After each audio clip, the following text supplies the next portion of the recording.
Chapter 1891. No one dared to say anything when Jamil asked Ce to leave. Yun Jian did not tag along either. It was Ce who did not want Yun Jian to tag along. Yun Jian could tell that Ce's gaze when he turned to look at her had a hint of lust. It was like he was plotting something in secret.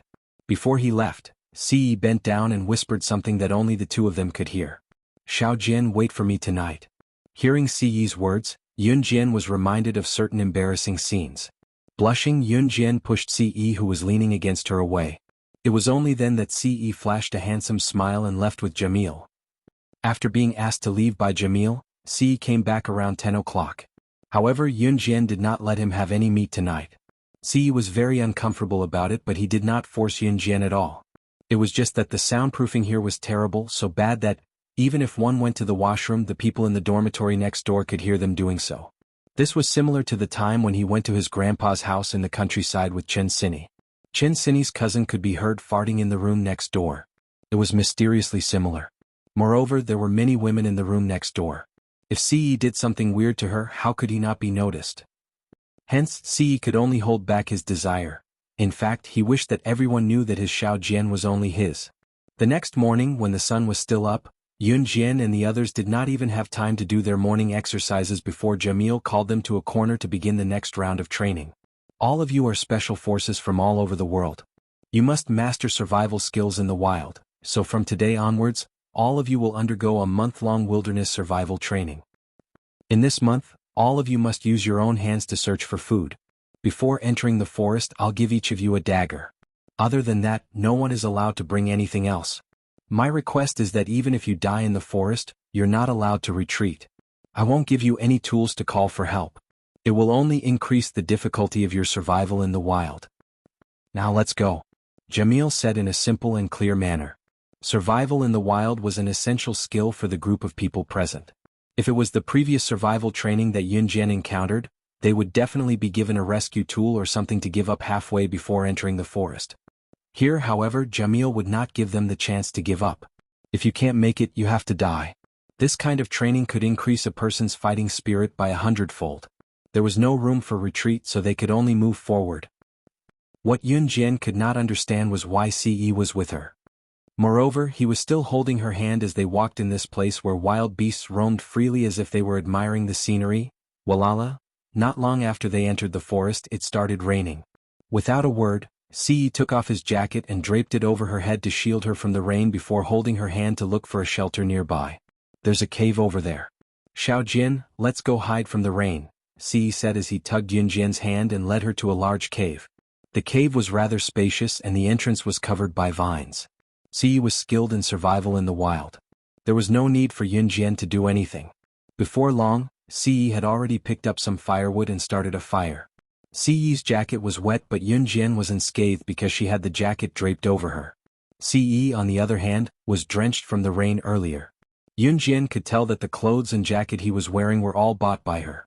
Their colors had already faded. With a squint, Yun Jian suddenly leaned her head on Ce's shoulder. She thought that she was blessed. Xiao Jian. Not long after Yun Jian rested her head on Ce's shoulder, she heard his heavy breathing. In the next second, Yun Jian felt the world spin around her. He flipped over and pinned her beneath him, using the jacket that was not too wet to cushion her. Yun Jian realized what he was going to do right away. "Don't. Not here." Yun Jian blushed when he was about to rip her clothes off. "Xiao Jian, you're mine," Ce whispered in Yun Jian's ear. He directly pressed her two eyesore hands above her head. Chapter 1892. Over there. There's a cave over there. Let's go in and hide. It's raining so heavily. Oh my God, it's raining just like that. It's almost winter, not summer. The weather is so unpredictable. Hurry, hurry. Hide in the cave. My clothes are about to get wet. There were sounds of people and hurried footsteps in the forest. Yun Jian, who was pressed under Ce's body, blinked. At this moment, both she and Ce were still disheveled. But at this moment, someone came. At this moment, the sounds of people outside were already in front of the cave. Outside the cave. At the sight of this huge cave, a group of people hurriedly ran over from afar.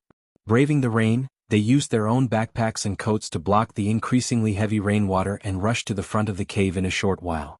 These people were conversing in Chinese. This forest was located in the tropical rainforest of Venezuela. To be able to hear Chinese here was equivalent to meeting Z people. It was very rare. In addition, due to the altitude and water source, it was possible to have both a tropical rainforest and a wasteland in the same place. In other words, the world here looked like it was about to become a desert, but there were trees. However, the trees were very withered due to the lack of water. In such a place, even if Z people were to travel, they probably wouldn't choose the tropical rainforest of Venezuela. But it was in such a place that a group of Z people appeared here. This group of people complained as they walked to the entrance of the cave. When they reached the entrance, they were shocked and stunned. Among them, a strong male voice saw a slight flickering light in the cave and was surprised. "There's firewood in this cave. Is there someone?" As he said that, he led the group into the cave. Because there was firewood in the cave, they could only see the flickering light in the cave. Other than the surroundings of the firewood, everything in the cave was pitch black. But when this group of people walked into the cave, they saw that the firewood illuminated everything in the cave. Yunjian had just tidied up her clothes when she saw this group of Z people entering the cave from the outside. This group of people saw the firewood before entering the cave and was prepared to see someone in the cave. But when they saw the people, they were still a little shocked. Yunjian and Siyi didn't show any signs of shock. Siyi's face was full of displeasure. There's someone here. Hello. The leader of the group, a man who was almost 30 years old, saw Yunjian and Siyi and said to Yunjian and Siyi. Yunjian and Siyi ignored him. Siyi was already lucky that she didn't kill anyone. The man did not feel awkward as he scratched his head and smiled at Yunjian and Siyi. "Sorry, we didn't know there were people here. It's raining outside, so we came in to take shelter." The man laughed and said, "I see that the two of you are also from Z country, right?" "Ah, my name is Meng Zhang. They are my teammates." The man named Meng Zhang didn't realize that he had interrupted something good. He smiled at Yunjian and Siyi in a friendly manner and introduced his 4 teammates. Then he looked at Yunjian and Siyi and asked, "By the way, are you two, like us? Are you here to investigate the strange incident that happened here?" Yunjian's eyes flashed when she heard Meng Zhang's words. She asked, "What incident?" "Brother Meng, I think they just got lost in the forest. How could they be here to investigate that incident? Instead of wasting time talking to them, it's better to pack up and continue moving forward when the rain stops." A short man standing next to Meng Zhang said. Meng Zhang looked to be close to 30 years old. He had a crew cut and was straightforward. He had the demeanor of a big brother. The short man standing beside Meng Zhang had an enigmatic expression. He glared at Yunjian and Siyi as though Yunjian and Siyi were his enemies. The short man didn't look good. His nose was a little crooked, his face was thin and his cheeks were sunken. This short man was called Wu Tianlin. Meng Zhang had 4 teammates. There were 5 of them in total. After Wu Tianlin spoke rudely, Meng Zhang reprimanded him. Then he apologized to Yunjian and Siyi. "Sorry, he's just like that. He has a sharp tongue, but he doesn't have a bad heart. The 5 of us are part of a small investigation team. You might not know, but not long ago we heard that someone was suddenly swept into another world. That world is completely different from here. There are immortal cultivators there. The strong ones can even fly. Horses have wings and there are all kinds of magical beasts." Chapter 1893.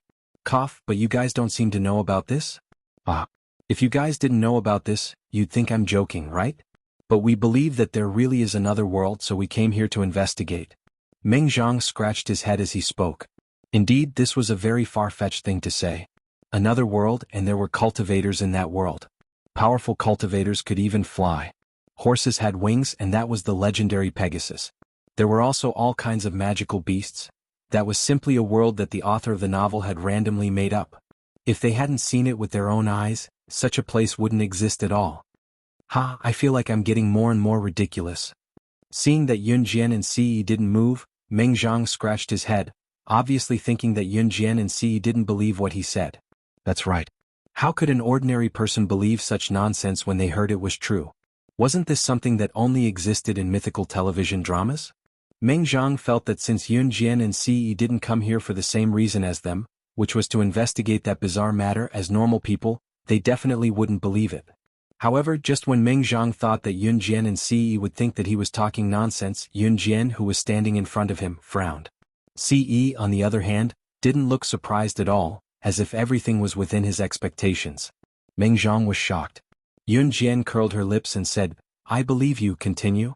Meng Zhang hadn't seen someone like Yunjian in a long time. She actually believed such a bizarre thing? Therefore Meng Zhang told them everything. That was half a month ago. I heard that someone in this forest was suddenly swept into another world. After that person woke up, the world had changed and he was surrounded by things that he had never heard of before. What kind of cultivators were that? Powerful cultivators could even fly. Horses had wings and all kinds of magical beasts. Wait, it was so bizarre that it was unimaginable. However, that person didn't know how he entered that other world. He didn't even know how he came back. After this matter was exposed, many people chose not to believe it. Of course, there was also a portion of people who believed it, such as Meng Zhang and the others. After getting this news, Meng Zhang and the others rushed here, wanting to find out what was going on. Meng Zhang wasn't clear about other things. After hearing Meng Zhang's words, Yun Jian's deep eyes narrowed again. Was there an entrance to the Yulong continent or other continents in the forest where the hunting school was located? Did this have something to do with her teacher asking her to come to the hunting school? Moreover, it was the Lord God, who was the former CE, who forcefully tore the tunnel out of the ancient tomb and into the Yulong continent. In other words, no one in the Yulong continent, the other continents, or even the deity continent could do this. Then, who opened the entrance to the continent near the hunting school? Are you looking for the entrance to that world? Yun Jian suddenly turned to look at Meng Zhang and asked. Yes. Meng Zhang nodded. Then do you know where the entrance is? Yun Jian asked again. I have some clues, but I don't know the exact location. Meng Zhang replied. Are you guys thinking of going together? Brother Meng, you can't do that. Look at how skinny and weak they are. What if they drag us down? Yun Jian had just asked this question when Wu Tianlin, who had been silent all this while, suddenly spoke up in a serious tone. After saying this, Wu Tianlin glared at Yun Jian fiercely. Yeah, I think so too. A woman standing behind Meng Zhang spoke up at this time. This woman was also a member of Meng Zhang's scouting team. Her name was Wan Menglin. Wan Menglin looked mature and spoke steadily. Although she didn't despise Yun Jian and CE, she agreed with what Wu Tianlin said. Even if we find a way to go to the other world with their skills, it's still a problem whether they can protect themselves. After all, we were trained in Taekwondo. Chapter 1894. After all, Yun Jian and CE were still young. Yun Jian was still underage and CE looked like she was in her early 20s. At this age, she should still be in high school or university, right? She should still be a student, right? Wan Menglin and Wu Tianlin were members of the scouting team, and Meng Zhang was obviously the leader of the five. Don't blame Wan Menglin and Wu Tianlin for being selfish.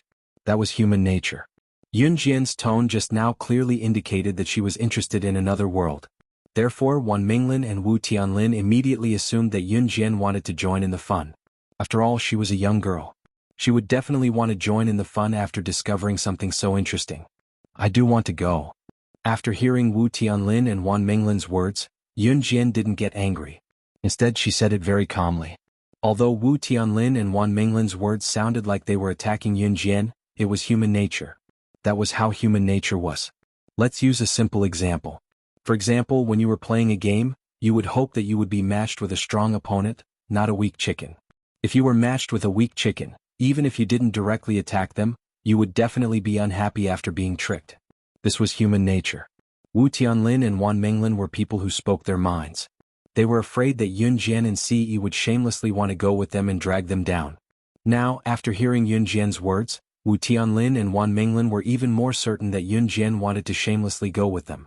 Therefore, Wu Tianlin and Wan Menglin's expressions became very ugly. Especially Wu Tianlin, who didn't have a filter and directly blurted out the harshest words. His words were directed at Yun Jian. Little girl, take a good look at your own weight. You still want to drag us down? Wu Tianlin raised his hand and walked up to Yun Jian in 2 steps. He clenched his hand into a fist, then raised it above Yun Jian's head and swung it twice. Wu Tianlin was about the same height as Yun Jian. Yun Jian was 165 meters tall. However, even if a man was the same height as a woman, he would still look much shorter than a woman. Standing in front of Yun Jian, Wu Tianlin felt as if he was shorter than Yun Jian. Wu Tianlin raised his hand to place his fist on top of Yun Jian's head, trying his best to raise it up. Before he could finish his words, Yun Jian's voice was heard. Wu Tianlin only felt a large bony palm grabbing his hand and squeezing it hard. Then a long slender leg came kicking at him. Wu Tianlin didn't even see who did it. He was kicked to the wall of the cave and then fell to the ground. This fall almost made Wu Tianlin vomit. Tianlin. Wan Menglin's pupils shrank when she saw this. She ran over to help Wu Tianlin up. Meng Zhang didn't look down on Yun Jian and Ce from the beginning. However, when he saw the scene just now, his pupils were wide open. It was obvious that he was scared out of his wits. Everyone present saw it very clearly. Although the cave was only lit by a small fire, the moment Wu Tianlin scolded Yun Jian and wanted to clench his fists to threaten her, Yun Jian's eyes lit up when she saw Wu Tianlin. Ce, who had been silent all this time, grabbed Wu Tianlin's hand and sent him flying with a kick.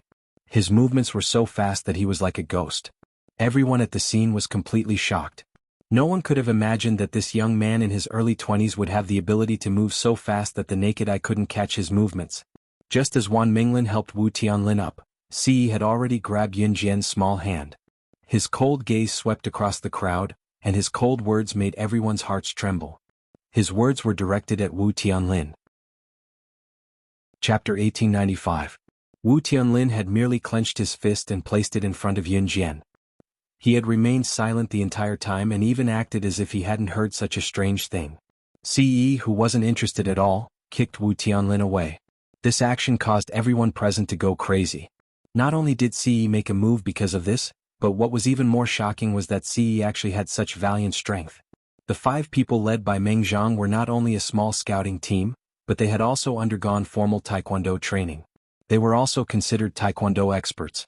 Although Wan Minglin admitted that there were many powerful people in this world, she never imagined that Ce, who she had looked down on and thought was just a student, would actually have such frightening abilities. Could it be that you also learned taekwondo? Or sanda? Judo? Wan Minglin was shocked by Ce's appearance just now. At the same time, she was slightly captivated by Ce's handsome looks. Wan Minglin's knowledge was probably limited to that. Wan Minglin didn't think that a powerful person could learn anything other than taekwondo, sanda, or judo. He wasn't some secret agent or assassin from the international black market. There was only so much that an ordinary person could learn. Wan Minglin was already 25 years old this year, but to be honest, Ce's handsome appearance just now had indeed attracted her. Therefore, when she asked Ce, Wan Minglin was very much looking forward to Ce's reply. Unexpectedly, Ce grabbed Yun Jian's small hand and stood to the side. He stared at her and didn't look away. Wan Minglin's mouth twitched when she saw this. What's so good about a sneak attack? Do you think you're so powerful? Wu Tianlin, who had been kicked by Ce, shouted at Ce when he regained his senses. Wu Tianlin then turned to look at Yun Jian. Perhaps it was because of what Ce had said, but Wu Tianlin didn't dare point fingers at Yun Jian. He just looked at Yun Jian and mocked her disdainfully. She's just a woman who's being protected by a man. She's nothing. Wu Tianlin was obviously a man with a very bad temper. He didn't know how to hide his emotions, but he showed his most irritable side to the public. It was very easy for such a person to get into trouble when he met someone who really played dirty. Wan Minglin was obviously smarter than Wu Tianlin. At this moment, Wan Minglin, who had witnessed Ce's skills and had developed a favorable impression of Ce, spoke up. She spoke tactfully but mercilessly to Yun Jian. You're a girl. It's good to be protected by your boyfriend. But for a girl like you, it's better not to go with him. How about this? You don't have to go. Let your boyfriend go with us. When he comes back, he can tell you about the other world. That way she could be alone with Ce. Wan Minglin's face turned red as she thought about it. Everyone thought that Yun Jian was very weak. But after Wan Minglin said this, Yun Jian ignored her.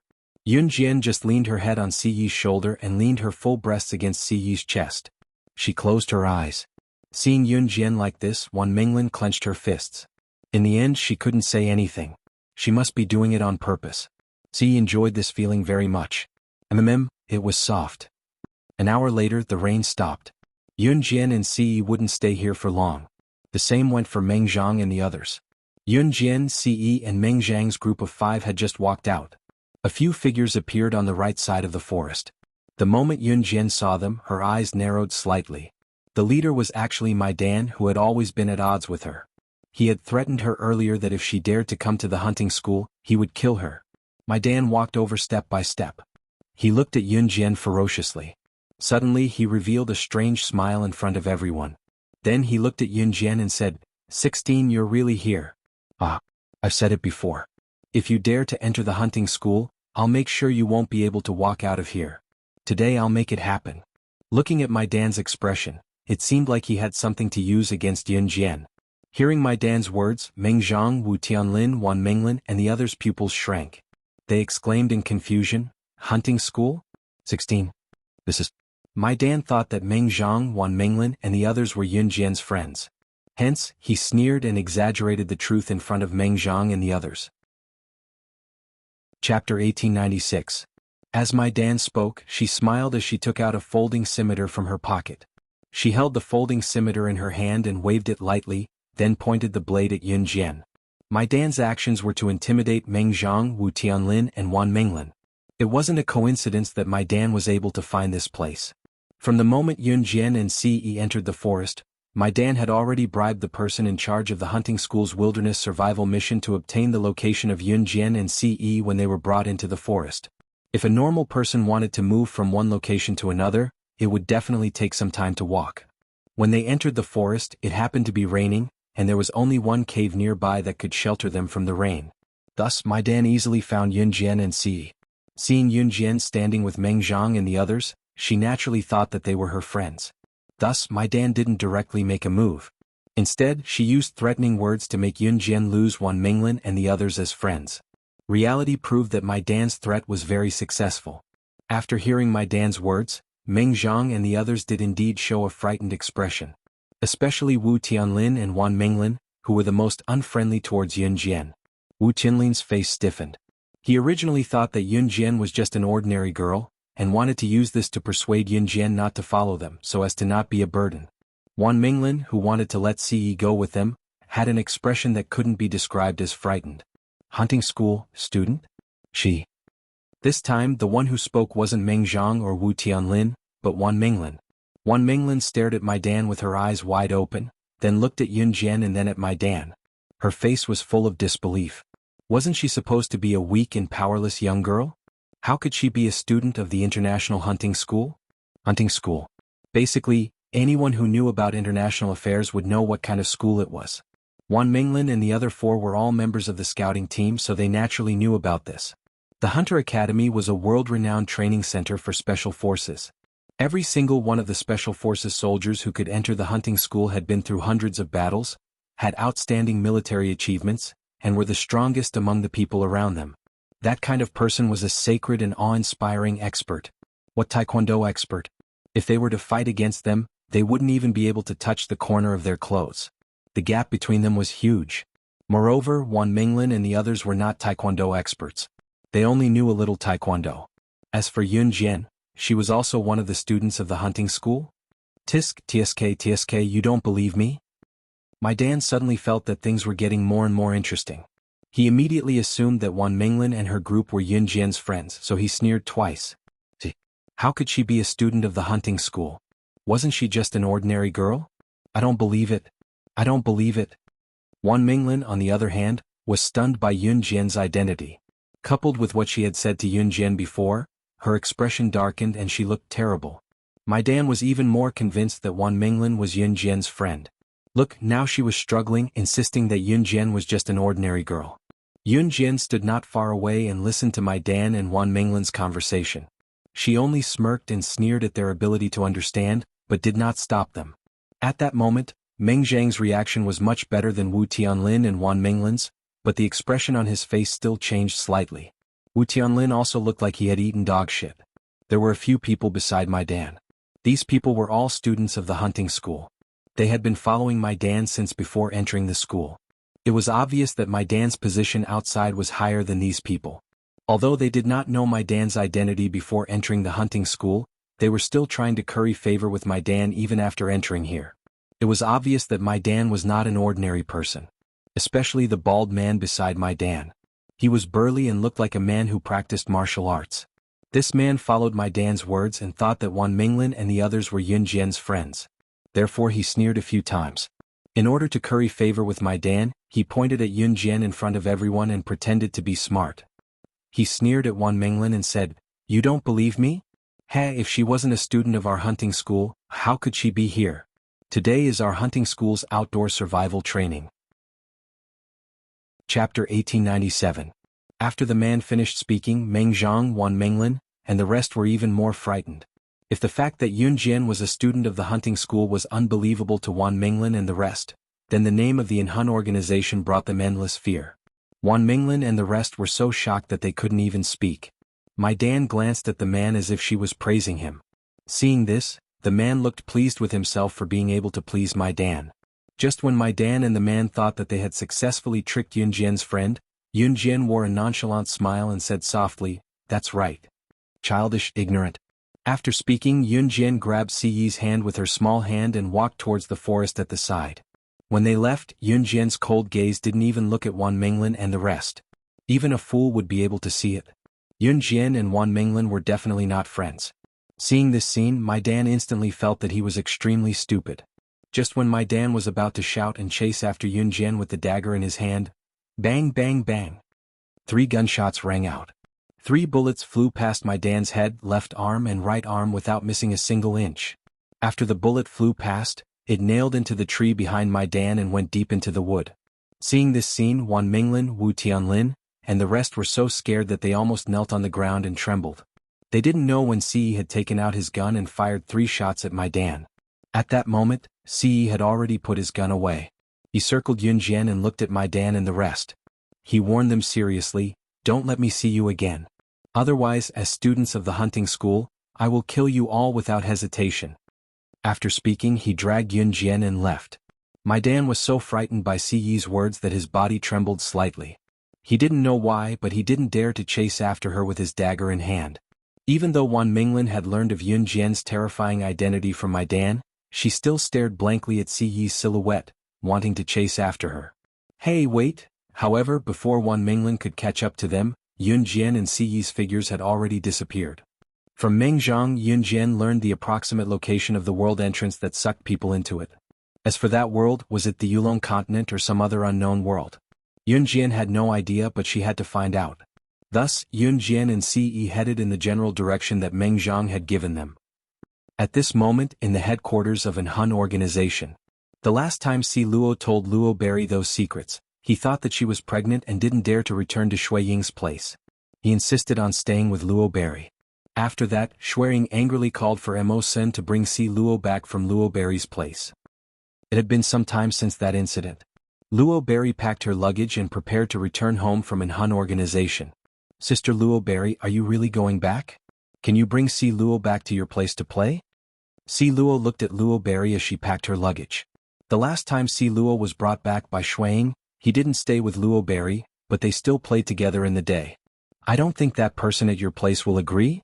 Luo Berry laughed and rubbed Si Luo's head.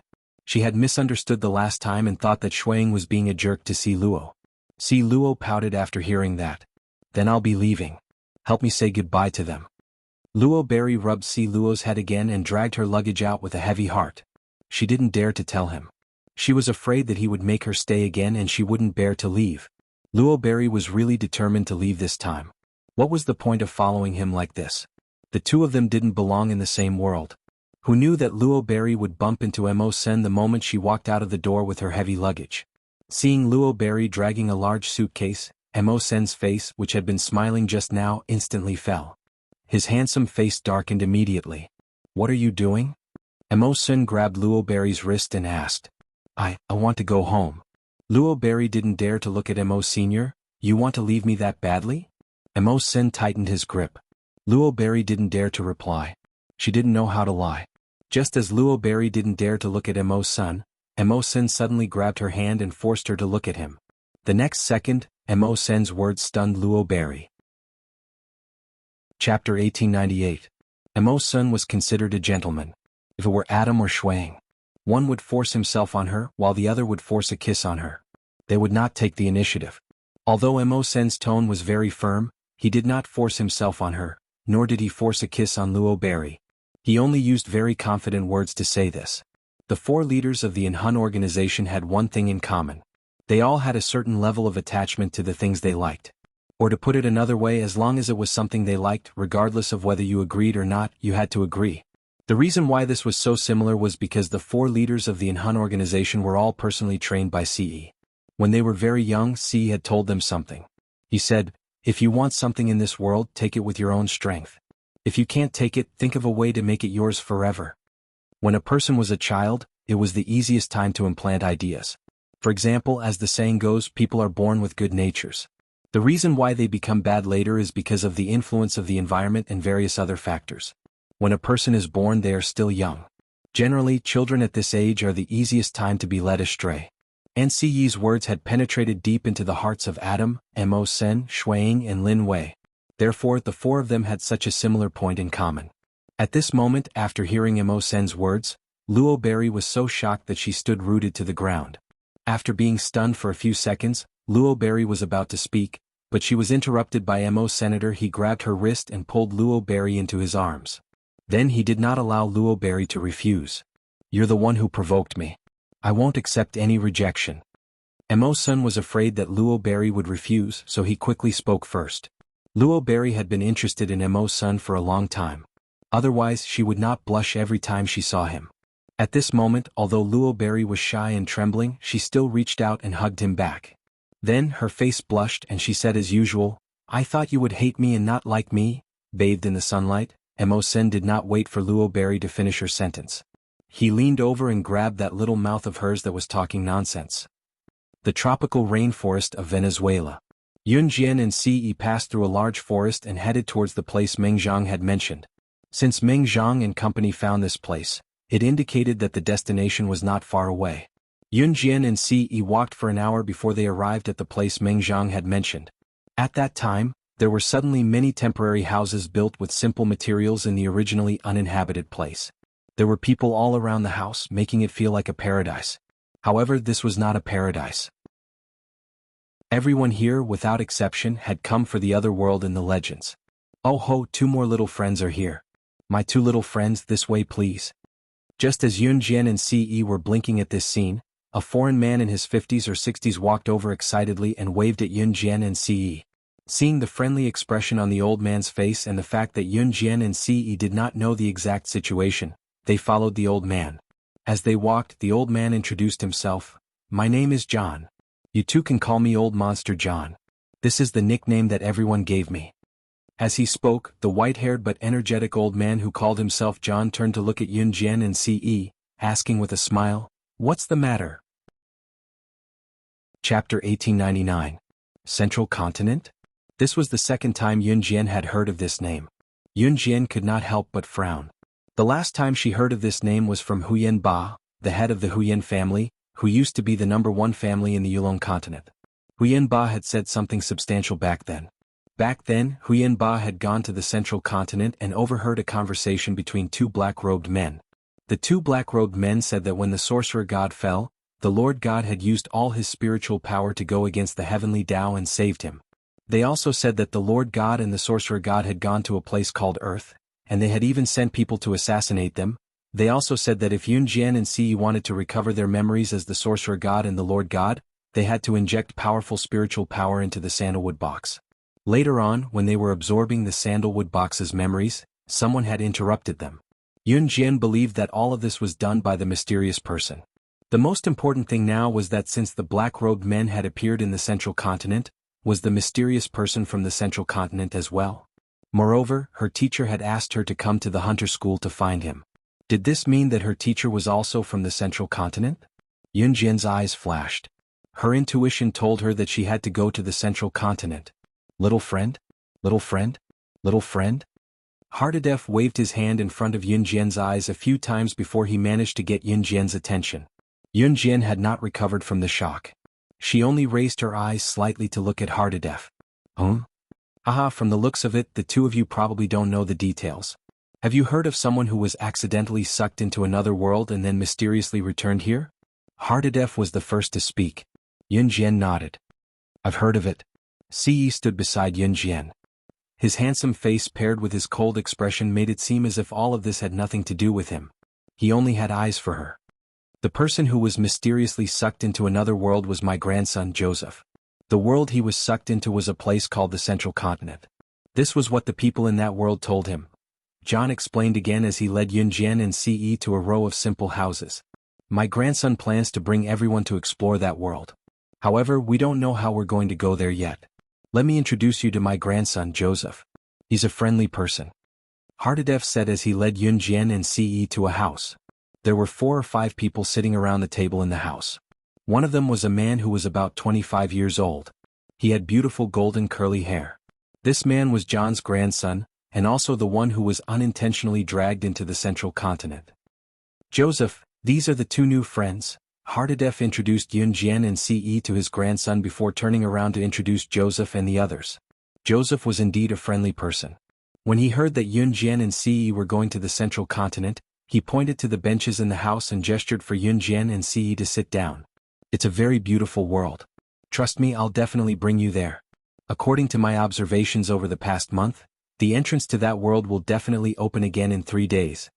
After Joseph introduced himself to Yun Jian and Ce, he spoke to Yun Jian and Ce. Yun Jian was good at replying, but Ce didn't say a word. Joseph's friends were both male and female, and they all welcomed Yun Jian and Ce. Joseph's words were filled with confidence. Yun Jian blinked and continued to ask him, "Why are you so sure that the entrance to that world will open again in 3 days?" "Intuition, I guess." Joseph didn't explain much and instead gave Yun Jian a casual and charming smile. Chapter 1900. Yun Jian and Joseph were sitting not far away just now, so Ce had been listening and did not think anything was amiss. When he saw Joseph flashing a bashful smile at Yun Jian, Ce was enraged as he pulled Yun Jian's hand and walked out. How dare this man named Joseph smile at his Xiao Jian like that? Before Ce could pull Yun Jian out of the room, however, Joseph had a sense of justice. Joseph, who had a sense of justice, spoke up to stop them when he saw Ce tugging Yun Jian's hand and walking out. "Hey, bro.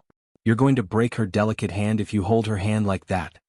Ce was not that enraged initially, but when he heard Joseph's words, his piercing gaze was like a murderous sword that was directed at Joseph. Before Joseph realized what he said was inappropriate, he stood up when he saw Ce refusing to let go. His handsome face in the eyes of foreigners was instantly displeased. "Hey bro, how can you treat a woman like this?" Joseph had no idea who he had offended. As he spoke, he went over to pull Yun Jian away from Ce. Before Joseph's hand could touch Yun Jian, however, Ce had already pulled Yun Jian into his embrace and dug his hand into his trouser pocket. It was empty. Where was their marriage certificate? Yun Jian was exasperated. She had secretly hidden the marriage certificate that he had been keeping with him before this. Ce, who could not get his hands on the marriage certificate, had a glint in his eyes as he encircled Yun Jian in his arms and gave Joseph a sideways glance. "Stay away from my woman." As he spoke, he grabbed Yun Jian's hand and walked out. Hey. I told you it's not good to treat a woman like this. What are you doing?" Joseph was worried about Yun Jian, so he picked up his jacket and chased after them. When he reached the entrance, Yun Jian and Ce were gone. F***ck, that bro isn't bullying a woman, is he? He's not being violent, is he? Joseph hurried after them as he thought about it. Yun Jian blinked as Ce pulled her all the way to a cliff. She could feel that he was furious at the moment. However, he held her small hand with controlled strength and did not hurt her. "Where are you taking me?" Yun Jian blinked and asked. Ce did not say anything, pulling her hand all the way to a place surrounded by dense bushes with a cliff behind them. Just as they made their way into the dense bushes, Ce pinned Yun Jian against the edge of the cliff and bent down to kiss her with heavy breaths. By the time Yun Jian came back to her senses, he was already kissing her with a strong sense of jealousy. The cliff was surrounded by trees that were connected to the dense bushes. There was a huge rock above them. As long as one did not walk into the bushes, one would not be able to sense that there was someone here. At this moment, Ce pushed Yun Jian against the cliff. In order to prevent the small rocks from pressing down on her back, he placed his large palm on her back.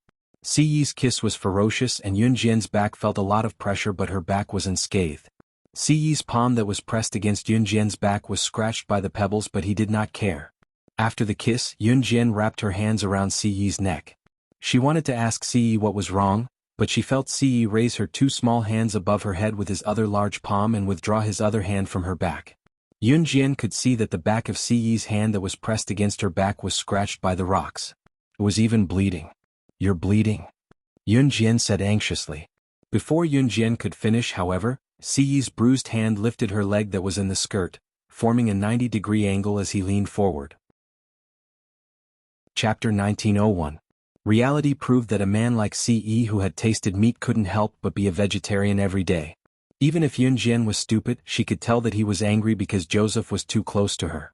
She had to admit that she liked Ce's angry look. Yun Jian blinked slightly. Her legs were lifted and she suddenly wrapped her arms around his neck. It was a tacit consent for CE to do something to her in the wilderness where there were only trees, bushes and cliffs around them, but the place was well covered. CE was also a normal man. Seeing his beloved woman hinting at him like this, he didn't hold back anymore and used his actions to prove his love for her. Hunting school. After sending Yun Jian and the other students into the forest, Lin Wei and Jamie returned to their residence. The students had to survive in the forest for a month. In this month, even if the students were attacked by wild beasts and accidentally died in the forest, it was their own fate. Everything depended on one's ability. Of course, this wasn't the main point for Lin Wei and Jamie. The main point was that Lin Wei and Jamie could be said to have a relaxing vacation for this month. Lin Wei didn't plan to stay in the hunting school for long. And Hun's assassin training camp still needed him. But for some reason he didn't want to return to Hun for this month. One had to know that among the 4 leaders of Hun, only Lin Wei was the most dedicated. It could be said that he had devoted his life to Hun. In the past, whenever Adam, Mo Sen and Shuiying went out to play, Lin Wei would directly reject them and continue to train his assassin training camp. Lin Wei played a huge part in Hun's success today. Initially, Lin Wei had planned to return to Hun's assassin training camp for this month, but he didn't want to go back now. Returning to his simple bedroom in the hunting school, Yiling was sitting at the foot of the bed. Seeing him return, Yiling stood up fearfully. But she heard Lin Wei's words continue, "Pack up and leave with me." Yiling had stayed in the hunting school for almost 10 years and hadn't left for 10 years. She missed home and wanted to leave but she couldn't. Therefore, after hearing Lin Wei's words, Yiling's gloomy face instantly lit up with anticipation. "I can leave this place?" Yiling asked Lin Wei in disbelief. Lin Wei was still a man of few words. He looked at Yiling, nodded, and then turned around to open the door, intending to leave for a while. Then, "Can I go home now?" Yiling's face was filled with disbelief. She looked at Lin Wei in disbelief and took 2 steps towards Lin Wei excitedly. However, just as she excitedly took 2 steps towards Lin Wei, Yiling didn't notice the smooth ground and fell directly in front of Lin Wei in the next second. Yiling had developed well and was very plump. With this slip, her ample bosom directly fell onto Lin Wei's arm. Feeling the warmth, Lin Wei's calm expression changed drastically. "This is..." Fortunately, Lin Wei's face was facing the door, so Yiling couldn't see his expression. By now, Yiling had realized her rudeness just now. She stood up straight with a blush while Lin Wei's expression returned to normal. "Watch the ground when you're walking. Why are you running around?" To ease the situation just now, Lin Wei coughed lightly and scolded Yiling. Yiling blinked. For some reason, she wasn't afraid of his scolding at all. "Softer, softer, mm." Yun Jian tried her best not to make a sound as Ce pressed her against the edge of the cliff to do something embarrassing. Her face was as red as an apple. Ce kept his eyes on Yun Jian. With a smile on his face, most of his anger dissipated. His Xiao Jian was the prettiest at this moment. Just as Ce was hugging Yun Jian, Joseph's voice came from afar. Chapter 1902. Joseph's voice was getting closer and closer. It was impossible for Ce to stop at this critical juncture. Ce kissed Yun Jian's lips and blocked her beautiful voice. "Brother, brother, brother. Oh my God, did he really bully her? That little girl looks so delicate. How could she have such a boyfriend? He even resorted to domestic violence. This kind of person should be arrested and sent to the police station." Joseph couldn't find them. After wandering around for a while, he started walking back while muttering to himself. Joseph was a righteous person. Even though he saw Yun Jian and thought that Yun Jian was pretty, there was no such thing as love at first sight. Love at first sight was based on the other party's looks. It wasn't love. Even though Lin Wei had said those words to Yiling when he first saw her, it didn't mean that Lin Wei had fallen in love with Yiling at first sight. Even now, Lin Wei still didn't love Yiling. He had only said those words because he found Yiling pleasing to the eye. Joseph had chased after them because he saw Ce's fierce expression. It was as if he wanted to eat Yun Jian up. Of course, eating here was different from being a loving couple. Joseph thought that Ce was going to beat Yun Jian up. It was domestic violence. However, after looking around for a while, Joseph couldn't find them, so he went back. After Joseph left, Ce didn't restrain himself at all. Yun Jian, who was pressed against the cliff, grabbed his shirt and didn't know where to put her hands. Moans came continuously from her mouth. In the little forest, the spring scenery was endless. Joseph searched for Yun Jian and Ce all the way but he couldn't find them. Thus, he returned to the simple house where they had set up camp. Joseph's grandfather John, who had introduced Yun Jian and Ce to Joseph and had even told Yun Jian and Ce about the details, grabbed Joseph's ear. "Joseph, where did you go?" John asked Joseph. "Ouch, ouch, ouch. Grandpa, I saw that he was about to resort to domestic violence, so I went to stop him." Joseph had an innocent look on his face as his grandfather dragged him 2 steps by the ear. "That's enough. Why are you joining in the fun? Do you want to watch the lovey-dovey couple? My son of AB**, grow some eyes, be careful not to be destroyed." John loosened his grip on Joseph's ear and muttered a few words of reprimand. John was in his 50s or 60s this year. He had a rich life experience, so he naturally saw through it. Hardedef could tell that Yun Jian and Ce weren't ordinary people. This was especially true for Ce, a young man. Hardedef thought of Ce and his eyes darkened. This young man was definitely not an ordinary person. He was not to be trifled with. In the grove, Yun Jian, who had been pestered by Ce thrice, was weak in the knees. Ce tidied Yun Jian's clothes back to their original state. He did not stop even when there were people coming over, and even after Ce tidied up Yun Jian's clothes, Yun Jian pushed Ce away and walked forward. Her legs were numb, but she had good stamina and could still walk. Seeing that Yun Jian was ignoring him, Ce went up to hold her hand. "Xiao Jian?" Yun Jian shook Ce's hand off and walked back a little angrily. He was angry for no reason just now, and now it was her turn to piss him off. In fact, Yun Jian was inwardly overjoyed. Just as they got back, Joseph went up to Yun Jian with his friends when he saw her. "You're back? He didn't do anything to you, did he?" Joseph asked Yun Jian. Ce's expression darkened when he saw Joseph approaching Yun Jian again. He pulled Yun Jian into his arms and glared at Joseph from the corner of his eyes like a cheetah. Yun Jian ran her fingers through her hair without saying a word. Her face was terrifyingly red. "Yun Jian, why's your face so red? We all saw it just now. He pulled you out selfishly. Don't tell me he hit you?" "Yun Jian, don't be scared. If you meet a scumbag, we'll definitely help you." "Did he hit you? Your face is so red, right?" A charming woman in her 20s with dyed purple hair and a high nose stood beside Joseph. She glared at Ce when she saw how red Yun Jian was and wanted to speak up for Yun Jian. Joseph and his friends were looking at Yun Jian, thinking that Ce had abused Yun Jian and wanted to stand up for Yun Jian. Noticing that Joseph kept staring at Yun Jian, Ce's jealousy rose again. He glanced at Joseph from the corner of his eyes and said without batting an eyelid in front of everyone, "You're the one who's going to make a fool of yourself." Chapter 1903. Ce's straightforwardness made Yun Jian blush. He actually dared to say such a thing out so directly. It was as if he was afraid that Joseph and the rest didn't know what they did in the forest. Hearing Ce's words, Joseph, his friends, and the rest of them did not know how to react. Made a child? In the forest? Joseph and his companions were all stunned. Cough, cough, cough. Cough, cough, cough. Cough, cough. Nikla, who wanted to speak up for Yun Jian, had a boyfriend. Nikla was the first to react to Ce's words. In addition, she was wearing a black, sexy, secret agent miniskirt and a tight-fitting black outfit. There was a butterfly knife tied to one of her legs under the miniskirt that no one could see. However, when Enila lowered her head slightly, she could see that Yun Jian's fair thighs were red from the friction. It was obvious that she had done something bad. Cough, cough, cough. Where were we? The entrance to the central mainland will open in 3 days, right?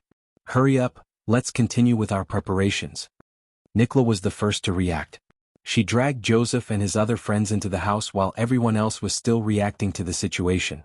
Awkward, a mysterious awkwardness. Nikla was misled by Joseph's words. She really thought that Ce had bullied or abused Yun Jian. Nikla thought that Yun Jian was just an ordinary girl. Nikla had a strong sense of justice. As a woman, if she saw Ce abusing or bullying Yun Jian, Nikla would definitely stand up for Yun Jian. Even if she had just met Yun Jian not long ago. But the man in front of her was a jealous king? He pulled her into the forest not to hit her, but, cough, cough, cough. She couldn't think about it anymore. Nikla flicked her purple hair and pushed Joseph and his friends into the house. Outside the house, Yun Jian tugged at the corner of her lips. Ce's lips curled as he grabbed Yun Jian's hand, satisfaction written all over his face.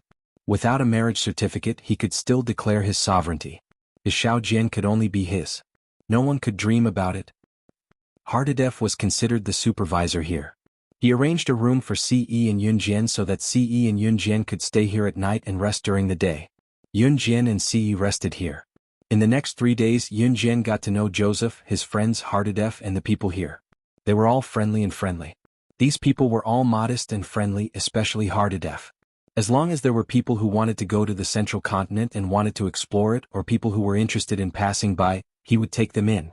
Unfortunately, Meng Zhang and his friends who had interrupted Siyi's plan in the cave not long ago were taken in by Hardedef as well. Yun Jian, who knew about this, did not appear in front of them, so Meng Zhang and his friends did not know that Yun Jian and Siyi were here as well. It was only on the third day when Joseph announced that he had found the exact location of the central mainland that Yun Jian and Siyi appeared in front of everyone. Meng Zhang was stunned when he saw Yun Jian and Siyi. Wu Tianlin, who had been harboring ill intentions toward Yun Jian, also glanced at Yun Jian from the corner of his eyes. Although he knew Yun Jian's identity before this, it was a huge blow to him. Hateful people were hateful. No matter how powerful they were, they could not change this reality. As for Wan Minglin, she could not help feeling jealous when she saw Siyi with one hand in his pocket and the other holding Yun Jian's hand. Why was such an outstanding man hers and not hers? Was it because she met him too late? Yun Jian was also a student of the hunting academy. She was even related to an Hun group. Once she thought of this, Wan Minglin's heart clenched in jealousy. Is everyone ready? To be honest, I'm not sure if I can send everyone back this time. The other world is very dangerous, even life-threatening. If you don't want to take the risk, I advise you to stay. Chapter 1904. Joseph's words were said in all seriousness, as if he was making a solemn promise, but also as if he was a hero, a Superman. In Joseph's country, messiahs, heroes, and supermen were the targets that the boys yearned to be. And today Joseph stood in front of everyone like a hero, saying those touching words to everyone. No one would say such a thing. Joseph's words must have come with a lot of determination. The group of people standing beside Joseph were all moved. Yun Jian blinked but didn't show any signs of being moved. In the end, everyone unanimously decided that except for John and the older ones, the younger ones would follow Joseph. Whether they could return from this trip to the other world was unknown, and whether they could find the entrance to the other world was also unknown. Of course, Joseph and the others didn't know that it was only a matter of time for Yun Jian and Siyi to find the entrance. The group of people followed Joseph and soon continued to move forward from the row of houses. Knowing that Joseph had been to the other world, everyone present was very interested. This was especially true for Wan Minglin. She followed closely behind Joseph and asked him about the other world he had been to. In the end, Wan Minglin felt as if she had been to the other world herself. It was as if she understood everything about the other world after listening to Joseph's words. Wan Minglin ran to Yun Jian, raised her head proudly and boasted to Yun Jian. Did you know that there are flying horses in the other world? It's the kind of horse that can fly just like the ones in fairy tales. Wan Minglin spoke as if she had been to the central mainland. Yun Jian gave a cold smile and held Siyi's large hand, ignoring Wan Minglin. This scene made Wan Minglin so angry that her face turned green. At this moment, Joseph suddenly pointed to a spot and said to everyone, "Look, it's that cave. It's glowing." At that time, I fell down from that cave and arrived in another world. I remember that the cave was glowing as well. It's glowing now. Let's hurry over. Otherwise, we won't be able to go to that world. Joseph led the group to a cave. At the same time, the cave suddenly emitted a white light. This scene shocked the surrounding people. At the same time, Joseph suddenly shouted, "Let's go." With that, Joseph led the way into the cave. Seeing this, the people around Joseph also rolled in one by one. How could Wan Minglin care about Yun Jian and Siyi now? She chased after them and rolled into the cave. There's a strong spiritual aura in the cave. Siyi narrowed his eyes as he looked at the cave. Let's go over too. Yun Jian glanced sideways at Siyi. Okay. Siyi grabbed Yun Jian's hand and walked over. After everyone had entered the cave, the light in the cave was like a flash in the pan. It was as if it had never appeared in the first place. There was no more sound. The moment Yun Jian entered the cave and was enveloped by the white light, she felt as if she was bathed in sunlight. She felt dizzy. Perhaps it was because the spiritual energy injected into the white light was too strong, and Yun Jian's memory of the sorcerer god was incomplete, so she fainted with a headache. Yun Jian wasn't the first to wake up. When she woke up, most of the people had woken up too. What entered their eyes was no longer earth, but a world filled with white fog and smoke. This was the central mainland. Yun Jian, you're finally awake. Your man is gone. We didn't see him around when we woke up just now. Could he have been transported to another place? Nikolai walked over after Yun Jian woke up and asked Yun Jian. Chapter 1905. Yun Jian's expression changed slightly, but she didn't show any signs of panic. She knew what he was capable of. Not to mention the central mainland, even in the gods' continent, he was a god at the top of the pyramid. He had the power to destroy the central mainland with a wave of his hand. Naturally, nothing would happen to him. But where did he go? Yun Jian frowned. She didn't know. Are you still his girlfriend? Aren't you nervous that he's missing? Aren't you afraid? Shouldn't you be screaming? I don't think you're suitable to be his girlfriend. Do you think you can show off just because you're a student of the Hunter Academy? So what if you know the Inhun organization? This is another world. You're nothing here. I don't think you're qualified to be his girlfriend. Wan Minglin acted as if she was the legal wife and Yun Jian had stolen her away. After hearing that Si was missing, she ran over to Yun Jian and yelled at Yun Jian when she saw how calm Yun Jian was. The reason why Wan Minglin was suddenly not afraid of Yun Jian and ran over to Yun Jian was because they had entered a new world. Yun Jian was nothing here. Minglin, stop talking. This is not the place we know. Don't talk like a cannon. Be careful of getting yourself into trouble. Meng Zhang couldn't help but yell at Wan Minglin. Surrounded by a large forest, the air was filled with smoke. White fog filled the entire sky, giving people a feeling as if they had entered a fantasy paradise. This is the central mainland. Everyone follow me. I know a friend here. He's the second young master of the Long family, one of the three great families of the central mainland. Joseph stood up and said. Thus Joseph led the group to the Long family. Brother Joseph has been to this world before. You're amazing. You even know someone from this world. Wan Minglin had been pestering Joseph all this while. Now she even called him brother. Wan Minglin felt proud of herself for being so close to Joseph. Thus she turned to look at Yun Jian. Wan Minglin glared fiercely at Yun Jian when she thought about the fact that Si was missing and how calm Yun Jian was. She looked like she was bragging about herself but also like she was mocking Yun Jian. Yun Jian ignored her completely. Hearing Wan Minglin's words, Joseph scratched his head embarrassedly. Not at all. We just met by accident. Just as Joseph and his group arrived at the Long family, which was ranked third among the three great families of the central continent, the Long family, when he entered the door, he saw such a scene. The inner courtyard of the Long family was filled with corpses. In the sky above the Long family's courtyard, an expert was baptizing the Long family. It was obvious that the Long family was about to be exterminated. As for the Long family's clan leader, he was resisting the attacks of that expert with all his might. Clearly he was on the verge of collapsing.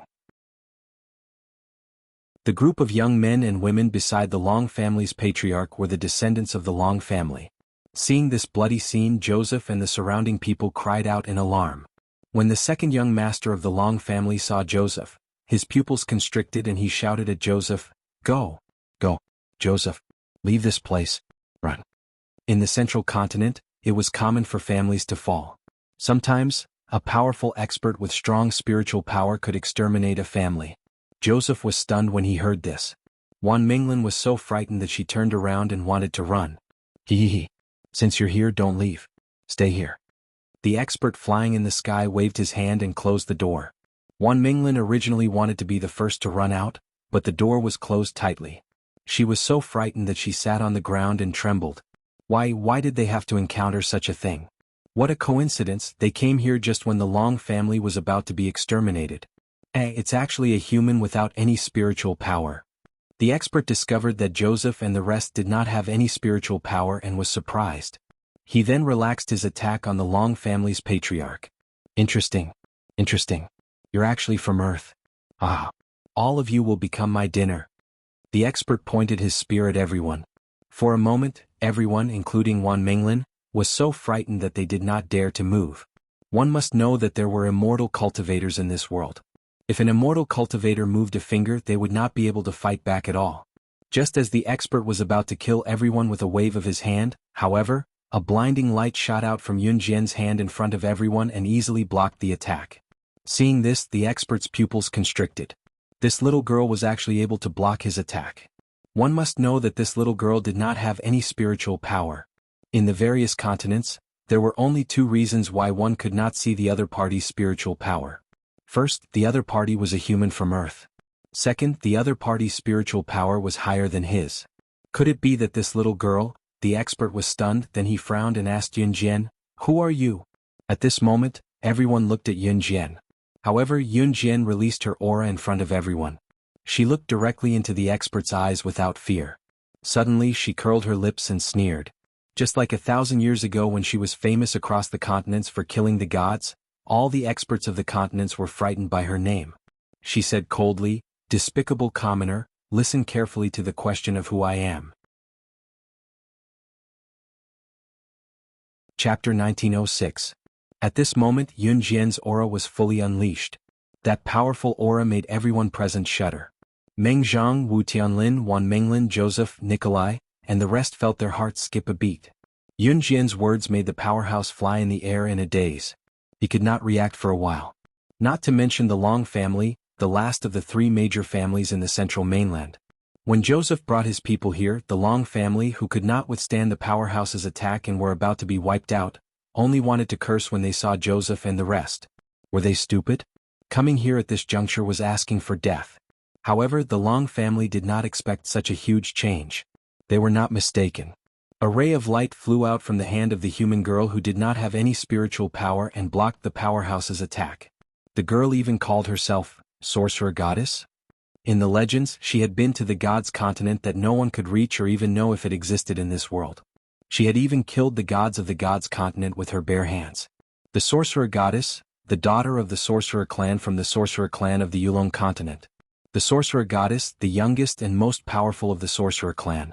She had led the Yulong continent from the bottom of the tens of thousands of continents to an existence that no other continent could rival except for the legendary gods' continent. Back then, the Yulong continent was the lowest level continent among the tens of thousands of continents. The people of the Yulong continent were existences that could be trampled on by any continent. Later on, the Sorcerer clan, the number one family of the Yulong continent, produced a Sorcerer Goddess. In just a few years, this girl named Sorcerer Goddess led the Yulong continent to become the most powerful continent among the tens of thousands of continents other than the legendary gods' continent. Later on, the Sorcerer Goddess fell. Although the Yulong continent was not as powerful as before, it was no longer a continent that could be trampled on by anyone. Later on, there were rumors that the Sorcerer Goddess had been to the gods' continent and had killed the gods of the gods' continent. The Sorcerer Goddess of the Yulong continent was a great figure that was respected and feared by tens of thousands of continents. The most appropriate example was that if the immortal cultivators of the tens of thousands of continents had children who were fooling around and refused to cultivate spiritual power, the parents would only need to say in front of their children, "Stop fooling around. If you don't listen to me, I'll let the Sorcerer God eat you." This child would definitely be so scared that his entire body would tremble, and he would immediately run off to cultivate his spiritual power. However, the Sorcerer God, who had struck fear into the hearts of millions of people, had already fallen. Apart from the Yulong continent, no one from the other continents knew about the return of the Sorcerer God. Therefore, when Yun Jian finished speaking, everyone present was dumbfounded. Of course, this was only limited to the expert flying in the sky and the people of the Long family. Ni Kra, Meng Zhang, Wu Tianlin, Wan Menglin, and the others did not know the meaning of the two words Sorcerer God. Seeing that everyone was stunned, Wan Menglin was also stunned. Then she glanced at Yun Jian disdainfully. In front of everyone she wanted to be in the limelight, so she said, "What is Sorcerer God?" After saying that, Wan Menglin looked at Yun Jian. Her face was full of mockery, contempt, and deep reproach. "Yun Jian, what kind of critical moment is this? Can you be a little more mindful? Do you think you're still on Earth? Do you think that if you pretend to be from the Yulong continent, people will give you face? Don't think too highly of yourself. It's fine if you want to die, but please don't bring harm to all of us."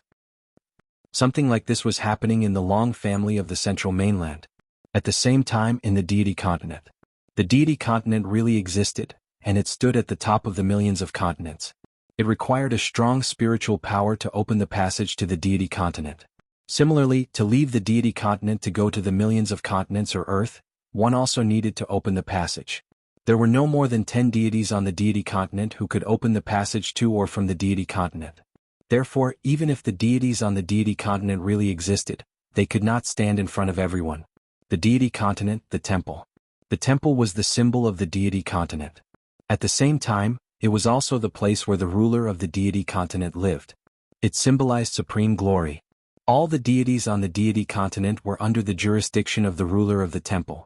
In the temple, an old man sat in the middle of the main hall, eating meat and drinking wine. A man walked in from outside the temple. This man was extremely handsome. His tall and slender figure was so perfect that it made people gasp in amazement. Even the splendor of the divine hall was overshadowed by his handsome face. The old man took a bite of chicken. When he saw the man he was stunned.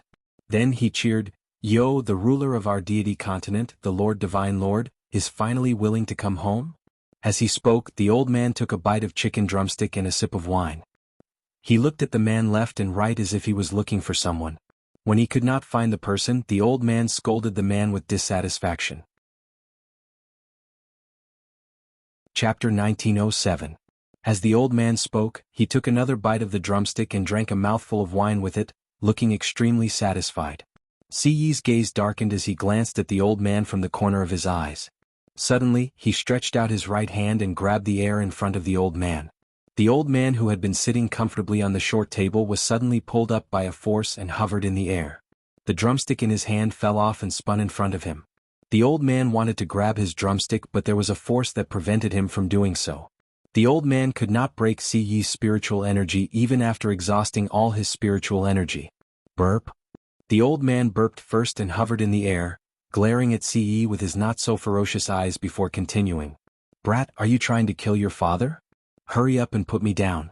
You chased after the sorcerer goddess back then and only came back to see me after thousands of years.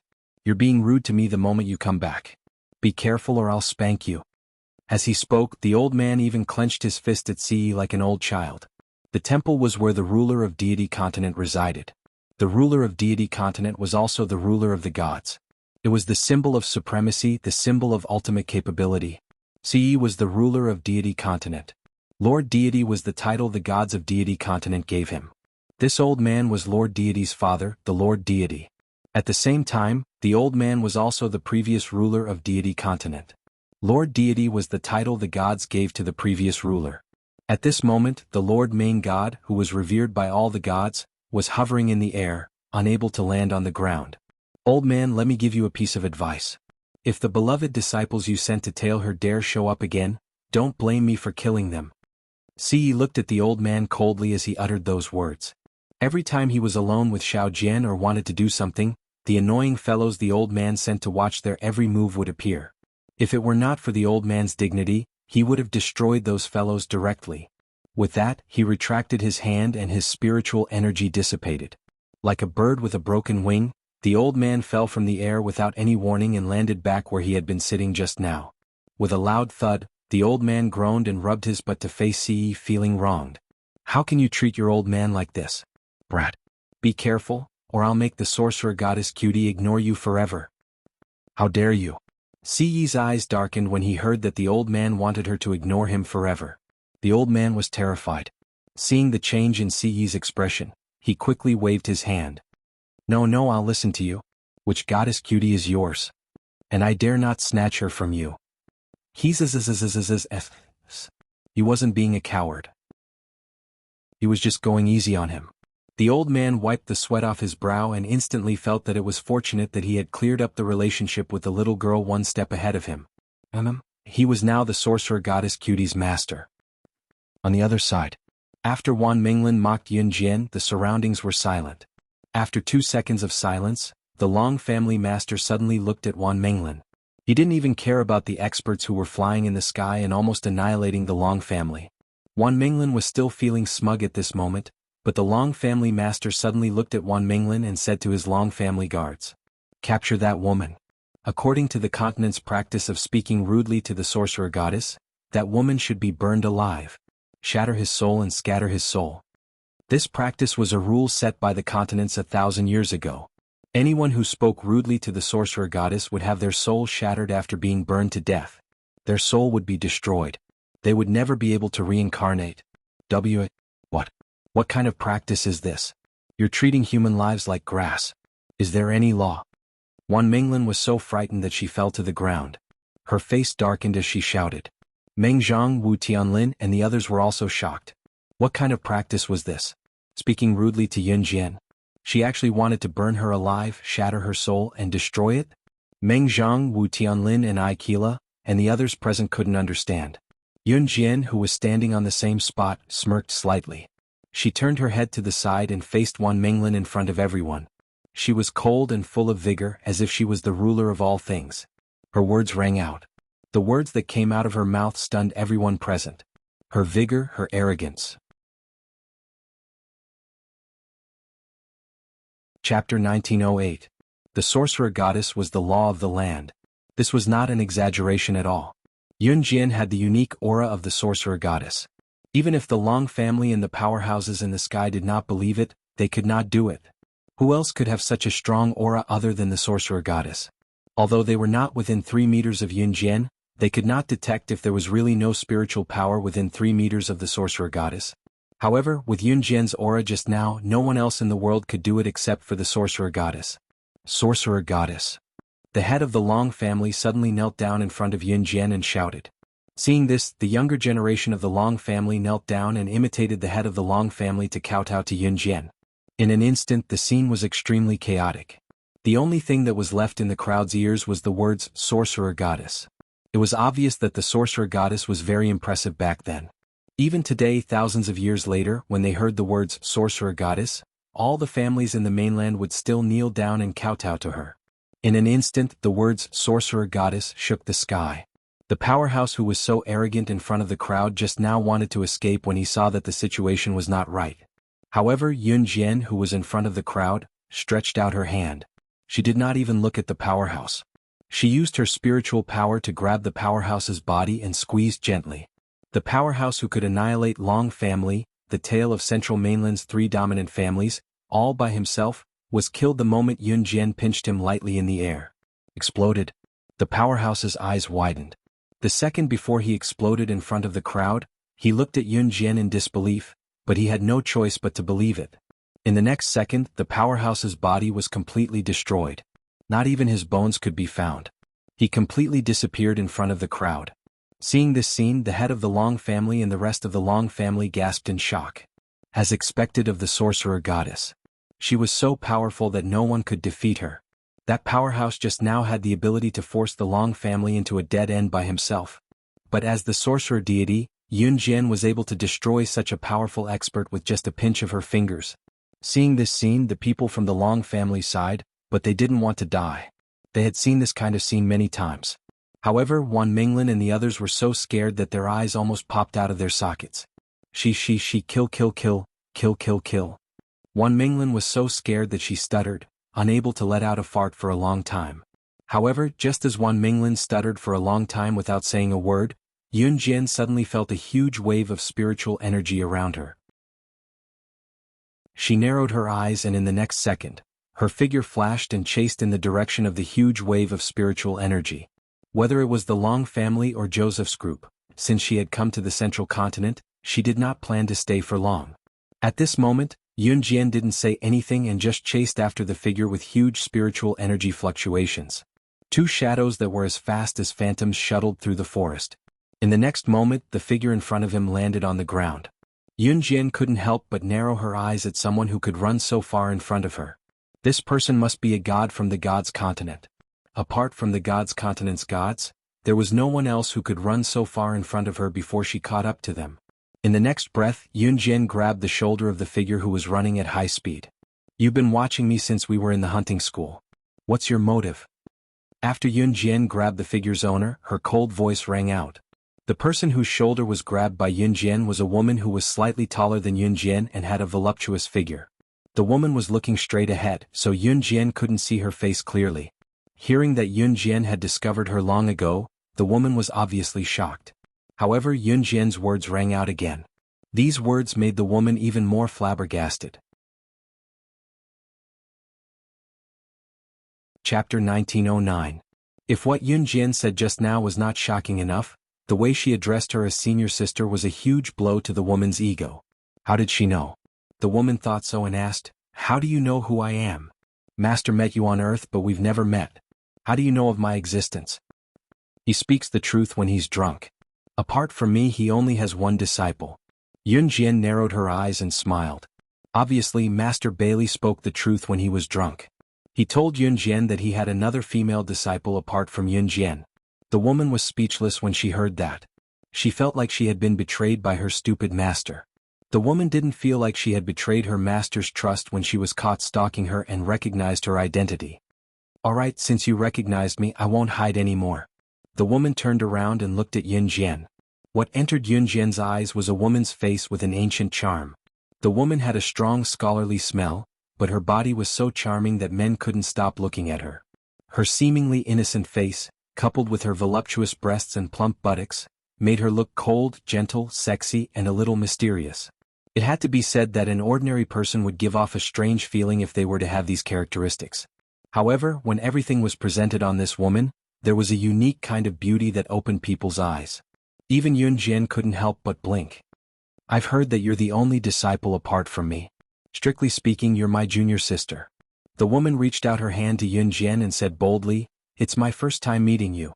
I'm Huang Yin, the first disciple of the deity continent's master god."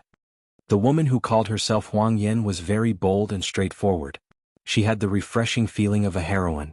Yunjian narrowed her eyes and reached out to shake her hand. She rarely shook hands, so the people who could shake hands with her must be people she was happy to know. After shaking hands with him, Yunjian narrowed her eyes and smiled faintly. Yunjian, daughter of the sorcerer clan of the sorcerer tribe of the Yulong continent, sorcerer goddess. After Yunjian finished speaking, the two of them got to know each other for the first time. When Huang Yin heard this, he curled his lips. "I know you. Master asked me to investigate a lot of information about you. He chased you from Earth to the central continent and asked me to keep an eye on you. I didn't expect that I would be exposed right from the start." As Huang Yin spoke, he drew an arc. Yunjian was not stupid. Naturally, it was impossible for her not to have guessed the identity of her master by now. Just now, Huang Yin had also said that she was the #1 disciple of the master god of the gods continent. In other words, her teacher was the master god of the gods continent. When Yunjian was the sorcerer goddess, she had been to the gods continent. Perhaps she hadn't recovered some specific memories yet, but she still knew what the gods continent's master gods represented. The master god of the gods continent was the previous ruler of the gods continent. At the same time, he was also the master god's father. Yunjian, who knew the truth, curled the corners of her lips. When she thought of her master's childish appearance and the identity of the master god of the gods continent, it was really inappropriate. "Originally, after being discovered by you, I should have taken you directly to the gods continent, but I'm not strong enough. When I came here, it was Master who opened the passage to leave the gods continent for me. If I want to go back, Master will come to pick me up 3 days later," Huang Yin said seriously. "I can open it," Yunjian answered. "What?" Huang Yin was stunned. "I can open the passage to the gods continent," Yunjian repeated in detail. After Huang Yin heard this, he was really stunned. "I've long heard rumors of your strength in the gods continent. You've even killed a god from the gods continent. I've always thought that you were able to go to the gods continent because some expert let you in. After all, there are no more than 10 gods in the gods continent who can open the passage to the gods continent." Chapter 1910. Huang Yin was a little shocked. She was a god of the gods continent after all. Even if she was shocked, she would not show it on her face. Hence, the two of them headed to the entrance of the gods continent. If they wanted to go to the gods continent, they had to activate the teleportation circle at the designated location. There were no more than 10 people in the world who could activate the teleportation circle at the designated location.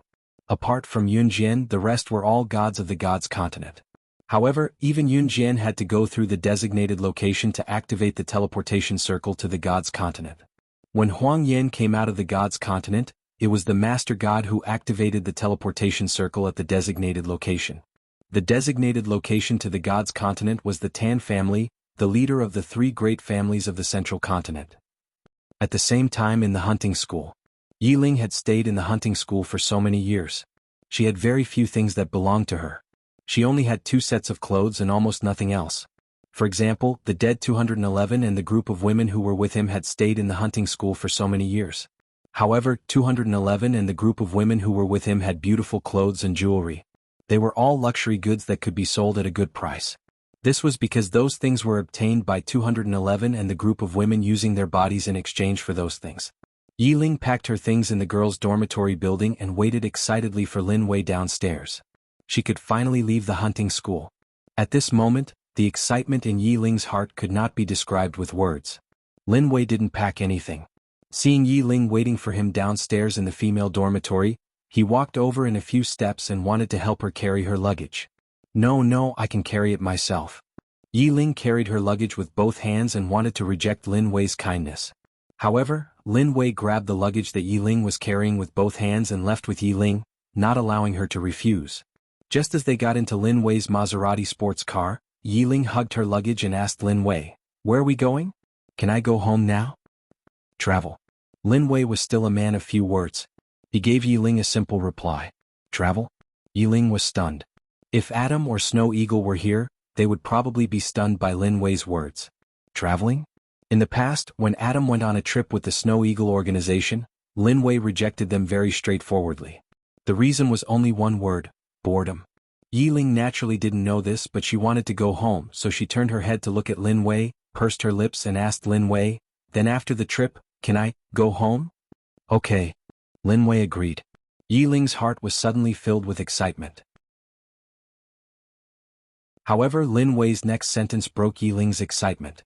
He said, "You can after you give birth to the child." Yi Ling was speechless. Why was he so obsessed with having children? On the other side, in the Tan family, the leader of the three great families in the central mainland, there was a mountain not far from the Tan family's residence. Beside the mountain there was an abandoned array.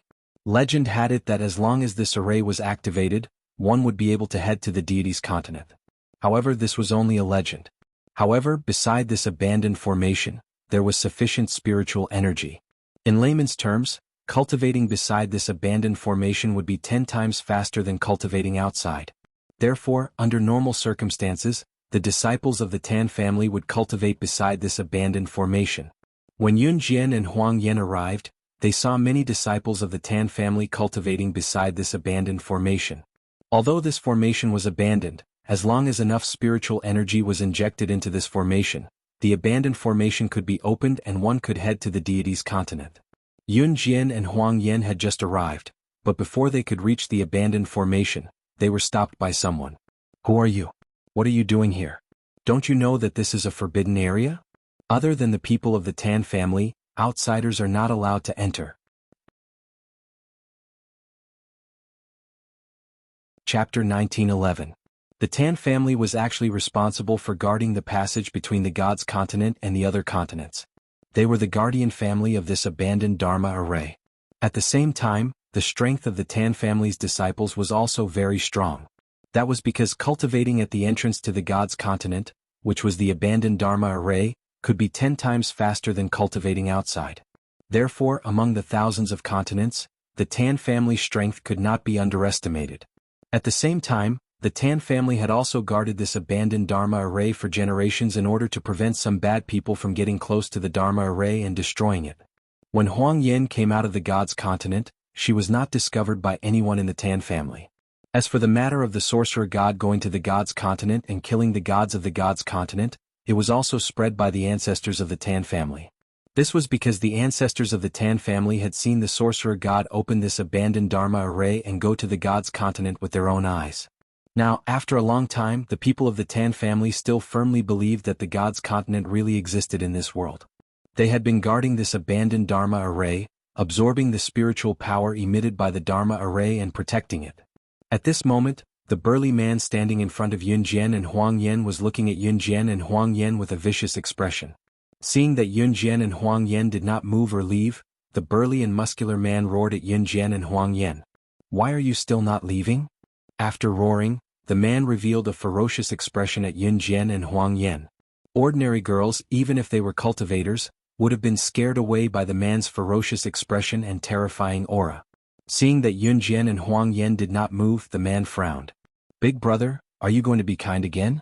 This is our Tan family's forbidden area. Trespassers will die. According to our Tan family's rules, anyone who enters our Tan family's forbidden area will be killed without mercy. Big brother, you have already let go of 2 people who mistakenly entered our Tan family's forbidden area. If you ignore our Tan family's rules like this, how will you inherit our Tan family's great cause in the future? This time, no matter what, I will not let anyone who enters our Tan family's forbidden area leave alive."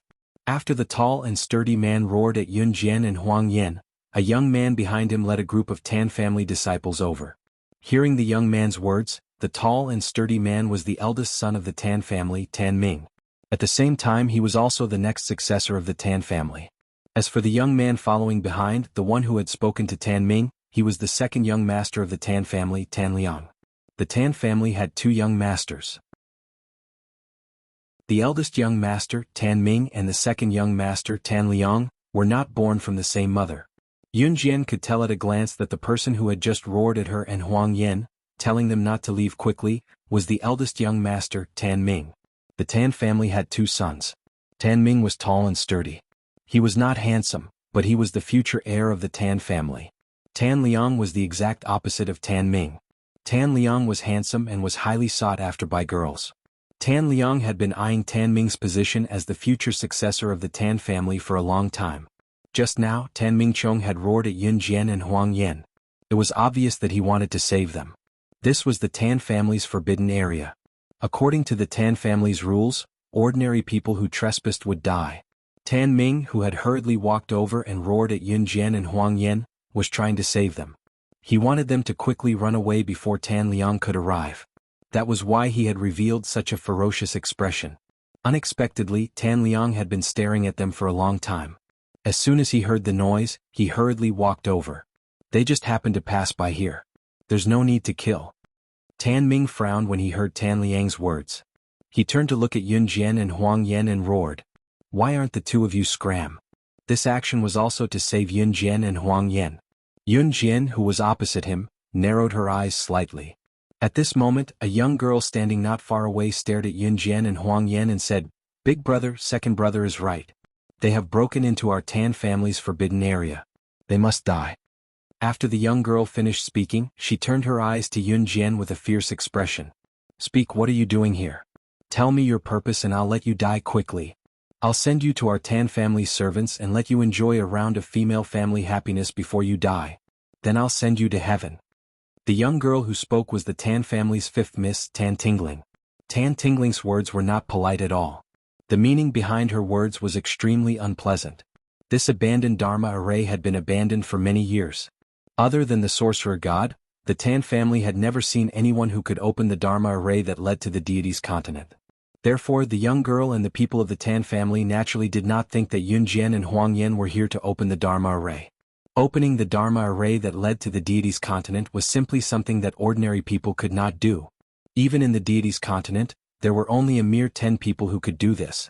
Therefore, everyone concluded that Yun Jian and Huang Yan must have come to destroy the abandoned Dharma array. However, just when everyone thought so, they saw that Yun Jian, who was standing in front of everyone, narrowed her eyes slightly after hearing the young girl's words. In the next breath, an ancient and heavenly female voice clearly reached everyone's ears. Hearing this, everyone's faces changed greatly. These words seemed to have come from thousands of years ago, but they were still arrogant. Chapter 1912. Yun Jian's eyes darkened slightly. She said this very calmly. However, after hearing Yun Jian's words, everyone present was stunned. Everyone present was someone who had weathered many storms and waves. They quickly regained their senses. The sorcerer god of Yulong continent? Tan Tingling, who had been acting like a spoiled brat, was stunned and asked Yun Jian this question. The reason why the Tan family was guarding this abandoned formation was so that one day, they would be able to see the supreme deity from the god's continent. They had absolute respect for the sorcerer god who could enter and leave God's continent. Moreover, the Tan family believed that this abandoned formation could lead to God's continent after it was activated. God's continent really existed in this world. In addition, if the gods wanted to enter God's continent, they had to pass through this formation. After hearing Yun Jian's words, Tan Tingling's expression changed abruptly. When Tan Ming and Tan Liang heard this, their expressions changed drastically as well. After Tan Ming's expression changed, he hurriedly said to the Tan family disciples behind him, "Hurry up and find Father." Regardless of whether the sorcerer god was the real one, they had to call the Tan family's patriarch, who was also their father, over first. There's no need. The one who spoke now was Huang Yan. "Junior sister, let's go." Huang Yan turned his head and spoke to Yun Jian. Yun Jian nodded. Because of Yun Jian's words, the Tan family members did not dare to stop her. The group of people watched as Yun Jian and Huang Yan walked toward the abandoned formation. Was she really the sorcerer god? Tan Tingling wiped her sweat carefully and looked at Yun Jian. Just as she was about to speak, Yun Jian was interrupted. A scene that shocked Tan Tingling, Tan Ming and Tan Liang happened. Yun Jian extended her hand and pointed it at the abandoned formation. In the next second, a powerful spiritual power surged out of her hand and poured into the abandoned formation. The formation on the ground suddenly spun. In the end, a white light flashed and pulled Yun Jian and Huang Yan into it. The wind blew gently. After the white light flashed, Yun Jian and Huang Yan disappeared from where they were. It was as if nothing had happened. It's really the sorcerer god. Back then, when the sorcerer god was still young, he killed the deities of the gods' continent and became the strongest existence among the thousands of continents. The sorcerer god has returned. Quick, go and spread the news. Let everyone know that the king of the myriad continents has returned. When everyone in the Tan family saw this, they were so frightened that they knelt at the spot where Yun Jian had disappeared. Their exclamations, shouts, and cheers were thunderous. 1,000 years ago, the sorcerer god was the god in the hearts of the people of every continent. Today, 1,000 years later, she was still an immortal legend. Wherever he went, he was respected by tens of thousands of people. Shenming continent. Siyi was about to leave to find his Xiao Jian when he was stopped by the old man. Just play a round of chess with your cute old man. Just this once. Later I'll give you my cute little disciple. You can play with her however you want. The old man pestered Siyi with his words. And Siyi stayed. When the game of chess ended and Siyi turned around, he saw the entrance of the temple.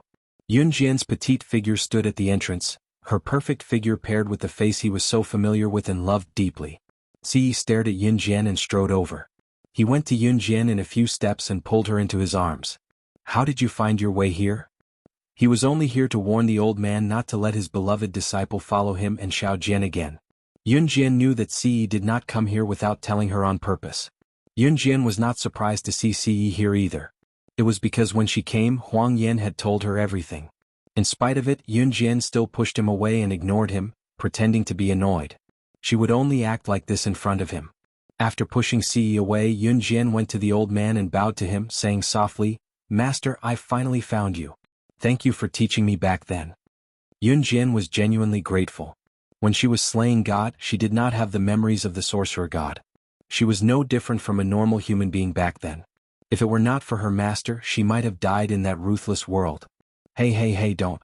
What's there to bow and thank? We're family. I still want to live for a few more years. The old man waved his hand at Yun Jian in fright after being glared at with murderous intent. Chapter 1913. Her master was still the same. He had not changed at all. Yun Jian straightened her back and looked at the old man, flashing him a knowing smile. The smile came from the bottom of her heart. There was gratitude, satisfaction toward her current life, and many other indescribable emotions in her smile. Ce, who stood aside, was surprised to see Yun Jian smiling at the old man.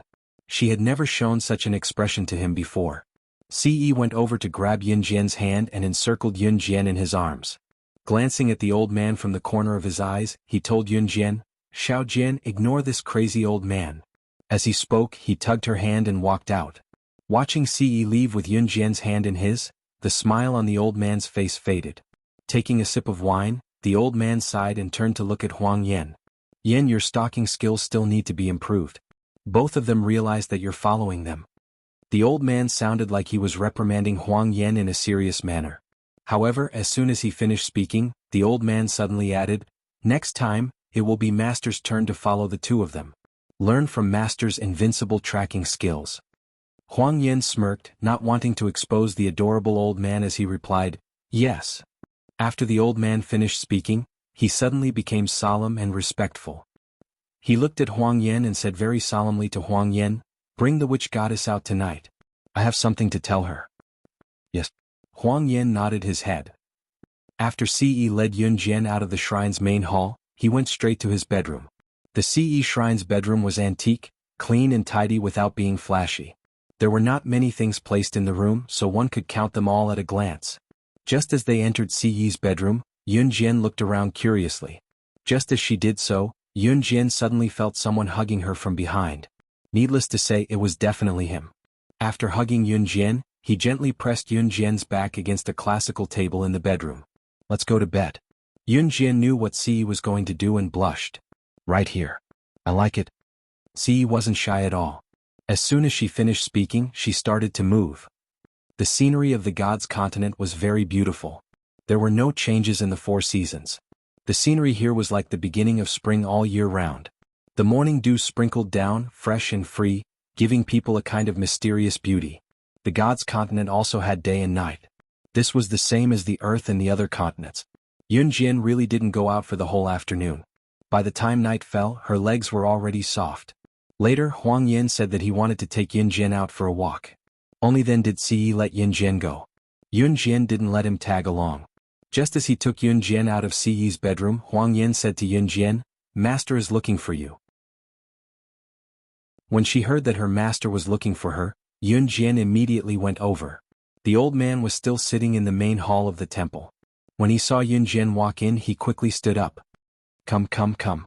My precious disciple, come, come." The old man waved at Yunjian. "Master, why are you looking for me?" Yunjian asked. Hearing this, the old man didn't hide it anymore. He looked at Yunjian and instantly put away his childish look. His expression suddenly changed, and the childlike old man from before disappeared without a trace. Every time this happened, Yunjian knew that her master must have something important to say. The old man looked at Yunjian and very solemnly cut to the chase.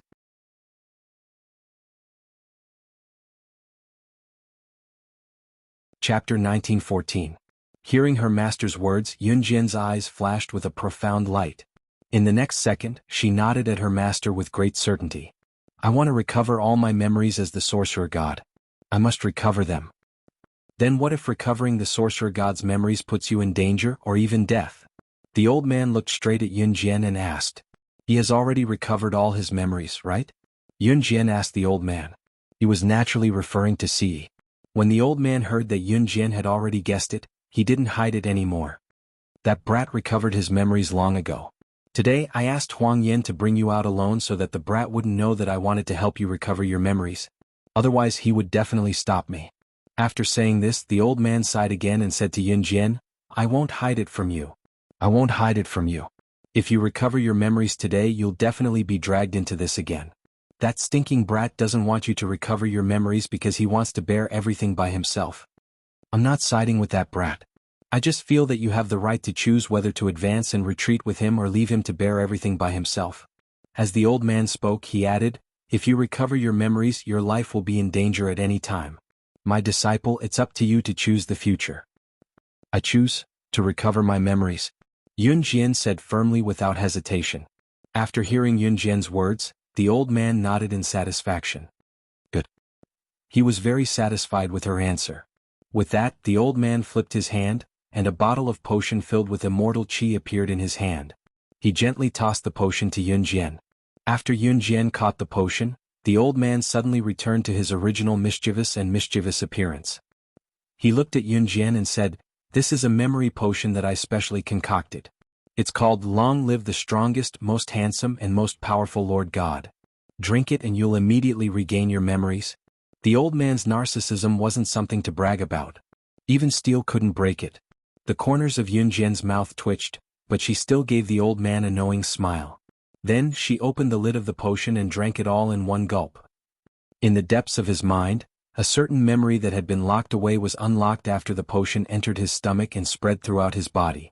The memories of being the sorcerer god flooded her like an avalanche. The gears of memory brought her back to thousands of years ago, to the age when she was in her prime. 1,000 years ago. As the daughter of the sorcerer tribe, the sorcerer goddess was the most powerful being in the sorcerer tribe. She led the sorcerer tribe in the Yulong continent from the lowest level continent to the strongest continent. Before all the karma started, before the sorcerer god met the divine lord. That day the sorcerer god had left Yulong mainland for a few months. When she returned to the sorcerer tribe, many of the sorcerer tribe's young ladies had been defiled by a man. The men of the sorcerer tribe had been killed by that man. That's right. This man was a god of the deity continent. At the same time, his strength was strong enough to open a formation from the deity continent to the other continents. The sorcerer god chased the man all the way to the Tan family in the central mainland. She opened a passage to the deity continent in front of the Tan family members. After arriving at the deity continent, she killed the man on the deity continent. The god was killed by the young ladies of the deity continent. The gods of the deity continent then invited the ruler of the deity continent, the Divine Lord, to the scene. That was the first time the sorcerer god met the Divine Lord. She held the butterfly knife in her hand and stood stubbornly among the gods. She looked into his eyes without fear.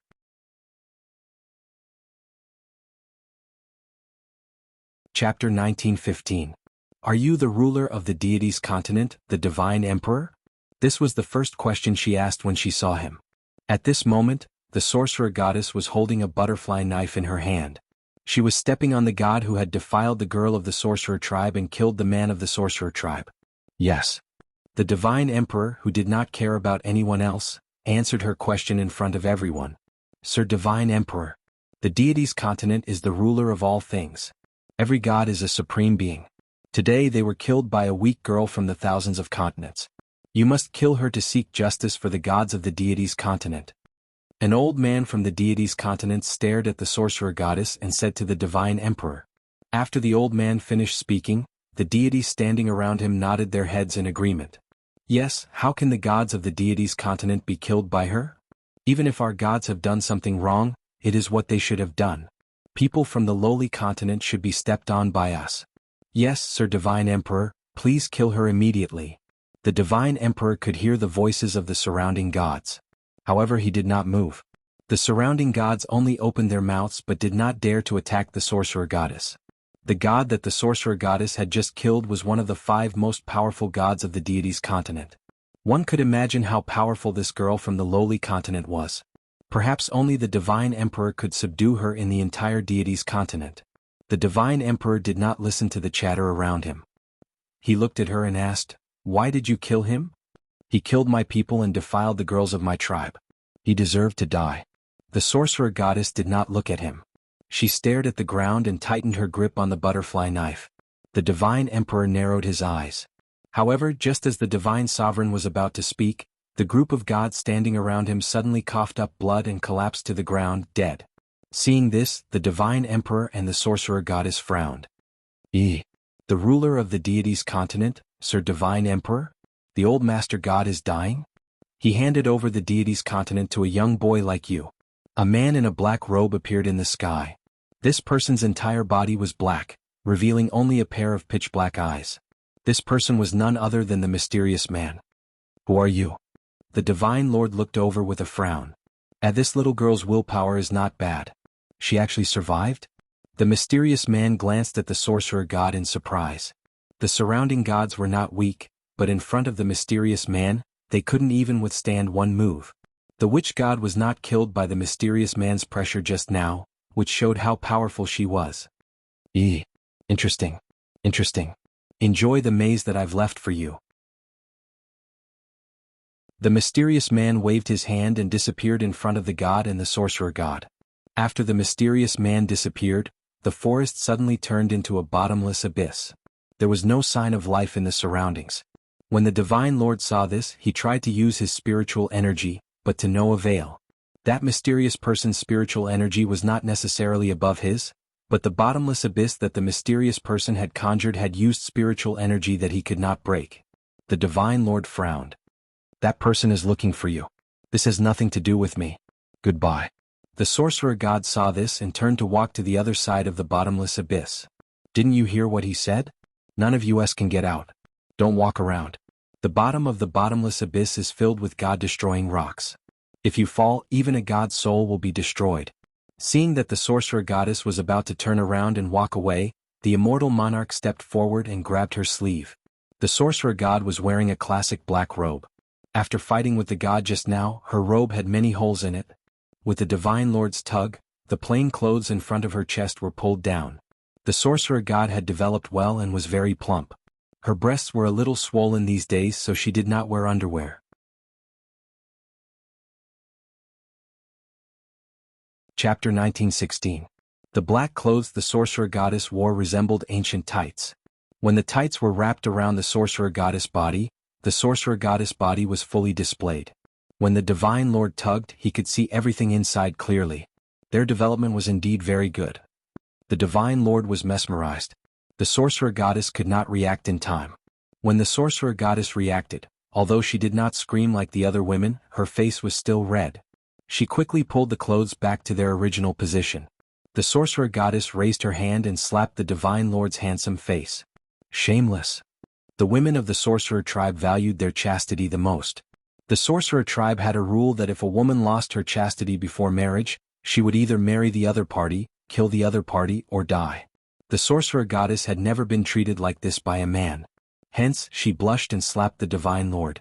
As the ruler of the gods' continent, the Divine Lord was also the ruler of all things. He had been respected and flattered since he was young. He had never been slapped before. Moreover, the other party was a young woman.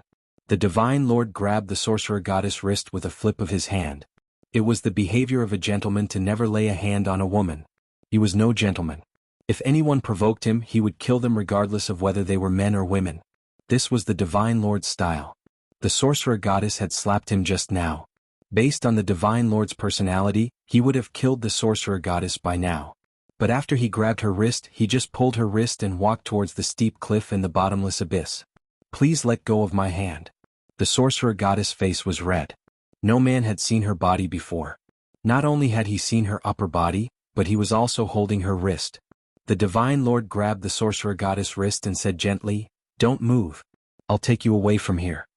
At this moment, the two of them were standing in a narrow passage on the cliff. It was only enough for one person to pass through. The two of them stepped on the narrow passage. The sorcerer goddess could still step on the passage with both of her feet. On the other hand, the Divine Lord who was looking at her had half of his foot on the passage and the other half hanging outside. At the bottom of the cliff was the god-slaying rock. As the name suggested, the god-slaying rock was magma used to kill gods. Even if a god accidentally fell into the god-slaying rock, they would be instantly turned into ashes. This was the power of the god-slaying rock. The sorcerer goddess saw that the Divine Lord was taking her away. She pursed her lips and stopped making goddess. She did not say anything else. God-goddess's eyes. The Divine Lord's gaze. The sorcerer goddess. God slaying rock's body. Slaying God's body's body. Goddess's God's body. After a while, the Divine Lord quickly said, "Our spiritual energy is hindered here, so we can't use it normally. But don't worry, you were dragged into this because of me. I'll definitely take you out of here safely." Goddess,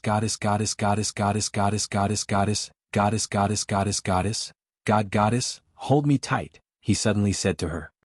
Is God Lord, goddesses, was goddess God. Is goddess. There's a cave at the bottom of the cliff. Hold me tight and I'll bring you into the cave, the Divine Lord explained. With that, the Divine Lord paused for a moment before adding, "Just a while. I won't take advantage of you." Since he had said so, she couldn't refuse. Furthermore, neither of them could use their spiritual power here. The mysterious person was also unable to use his spiritual energy here. This place created by the mysterious person should be another space. Only then did the sorcerer god gently reach out and press his front body against his chest, hugging him tightly.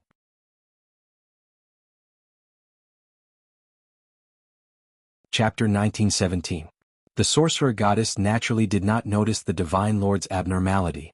At this moment, the sorcerer goddess was buried in the Divine Lord's chest, sniffing his faint and pure scent.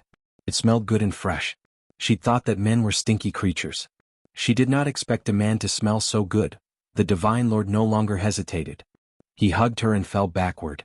The sorcerer goddess hugged him and fell off the cliff as well. This was a very dangerous move, especially since the Divine Lord and the sorcerer goddess had lost their spiritual power. Their bodies fell toward the god-slaying rock at the speed of light. When she was in mid-air, the Divine Lord hugged her with one hand and used his other hand to grab onto a protruding rock somewhere on the cliff that they had been falling from. That hand actually supported the weight of the two people, stopping them from falling and hanging them on the edge of the cliff. The sorcerer goddess blinked in shock. Whether it was the immortal cultivators of the various continents or the gods of the gods' continent, they lacked the essential strength of their bodies because they cultivated spiritual power. Hence, they all had one thing in common. Without spiritual power, they were only ordinary earthlings. Some were even weaker than ordinary earthlings. As for him, he was able to do this even without spiritual energy, which showed how strong his body was. This shocked the sorcerer goddess. When she came to her senses, the Divine Lord had already carried the sorcerer goddess into the cave. After entering the cave, the Divine Lord let go of the sorcerer goddess as expected. The Divine Lord and the sorcerer goddess spent the next 3 days in the cave. It was too cold at night. The Divine Lord hugged the sorcerer goddess to keep her warm. The sorcerer goddess rejected him at first, but she gradually became addicted. 3 days was not a long time. The sorcerer goddess could feel that she had feelings for him that she should not have. Hence, after the divine lord solved the maze 3 days later, the sorcerer goddess left without saying goodbye after they left this desolate place. The divine lord could naturally feel her feelings for him. At that time, the divine lord already had feelings for the sorcerer goddess. In the temple, the divine lord's father, the main god, sat on the table. Seeing that the divine lord had been absent-minded for the past few days, he said to the divine lord, "What are you thinking about? If you like her, go after her. You brat. What did I teach you? If you like her, go after her. If you can't get her, just take her. You're not afraid that she won't agree to you." As he spoke, the old man took a bite of the drumstick and drank a glass of wine. "How do we chase after him?" The divine lord glanced at him from the corner of his eyes. His sharp gaze met the old sovereign's as he asked. 3 years later, the ceremony of the continents will begin. At that time, you can bring the betrothal gifts and propose to her in front of everyone who is attending the ceremony. Won't you succeed then? The old master god chuckled and took another swig of wine. For the next 3 years, the divine lord kept meeting the sorcerer god in the cave he had mentioned previously. There was a bed in the cave as well as daily necessities. It was the place where they secretly met. 3 years passed quickly, and the grand ceremony of the continents was the next day. That night, the deity told the sorcerer goddess that he was going to propose to her at the ceremony the next day and asked her to show up. The sorcerer god rejected him. The divine monarch angrily said, "If you don't come, I will destroy the myriad continents." Then he left. On the second day, the sorcerer god really did not appear, because she knew that he would not really destroy the myriad continents. He was not that kind of person. At this time, during the ceremony, the king of the Yulong continent said in a fit of anger, "The sorcerer goddess will not come." The divine lord was so angry that he killed the king of the Yulong continent. Then he went to the cave where they had agreed to meet to look for her. The things that happened after that were fragments of memories that Yun Jian had recovered. In the cave, he wanted to force her and bring her back to the deity continent to marry her. However, the deity continent was attacked by the mysterious person's black-robed men. In order to protect the sorcerer god, the divine lord rushed back to the deity continent alone with his 4 great guardians and left her behind.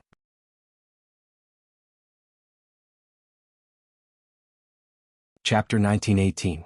The black-robed men were the mysterious man's subordinates. The mysterious man was the leader of the black-robed men. The black-robed men were dressed in the same way as the mysterious man. They were all dressed in black except for a pair of sharp eyes.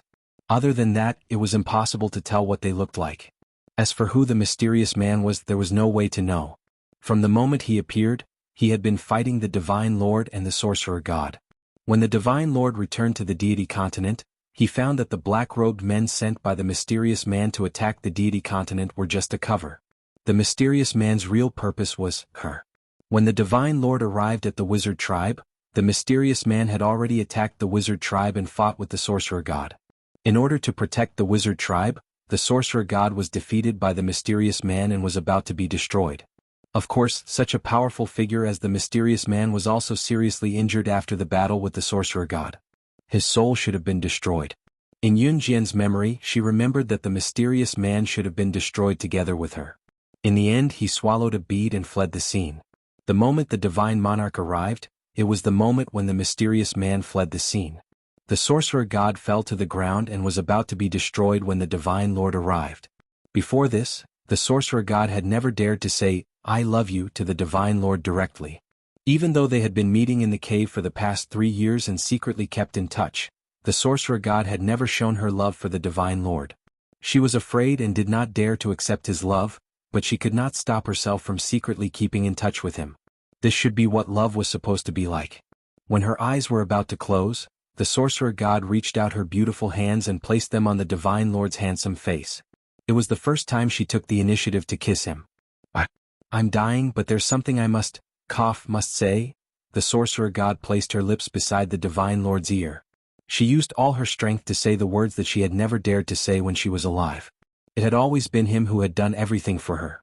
She wanted to say but could not. "I love you." After she said those words, the divine lord's slender, bony hand gently touched her face. A powerful spiritual energy emanated from the divine lord's body. "You." The sorcerer goddess was too weak to speak. She stared at him with widened eyes. However, the Divine Lord did not hesitate at all and directly injected all of his spiritual energy into her body. If that happened, he would die. The sorcerer goddess was speechless. She shook her head, but she didn't even have the strength to raise her hand to stop him. If you die, how can I live on? With that, he gave her all the spiritual energy in his body. He used his entire life's worth of spiritual energy in exchange for her life. As a god, the Divine Lord's action could save her, but the price he would have to pay was death. The consequence of having one's soul scattered. Sorcerer god.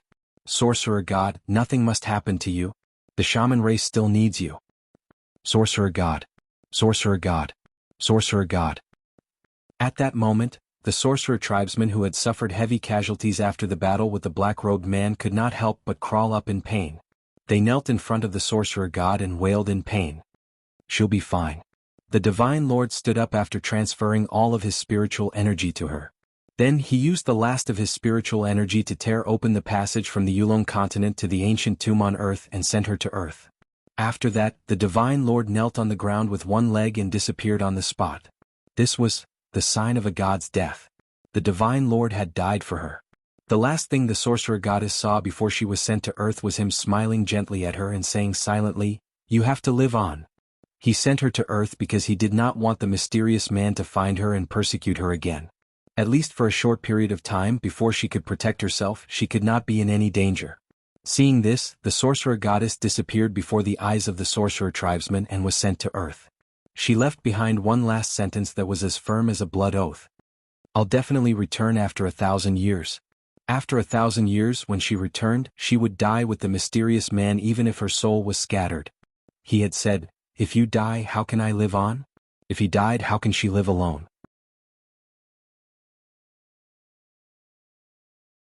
Chapter 1919. That was why the sorcerer goddess left behind the words, "I'll definitely return after 1,000 years." That was why even though she could not remember the past as the slaying god in her previous life, she had a deep obsession. She had to survive. She had to become stronger. All of this was for the sake of killing the mysterious person. As if waking up from a dream, Yun Jian regained her senses. Her memories stopped at the moment when he disappeared from the Yulong mainland for her and she was sent out of the Yulong mainland by him. "Oh, my little cutie sorcerer goddess, why are you crying? Don't cry, don't cry. Wipe your tears. If that brat sees this, he'll think that I've done something to you." When the old prime god saw the tears in Yun Jian's eyes, he paced back and forth anxiously, pacing back and forth in circles. Fortunately, his brat was not here. If he was, he would probably blow up his lair based on how much that brat pampered the sorcerer goddess. "Master, the Lord God is here." Huang Yen, who was standing guard outside the house, suddenly sensed a powerful aura. She knew that the Lord God must be here. She quickly poked her head in and shouted at the old Lord God. "What? Damn. What a coincidence.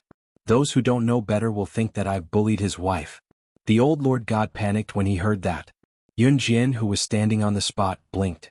She could not see the scene in front of her clearly because of the tears that fell uncontrollably.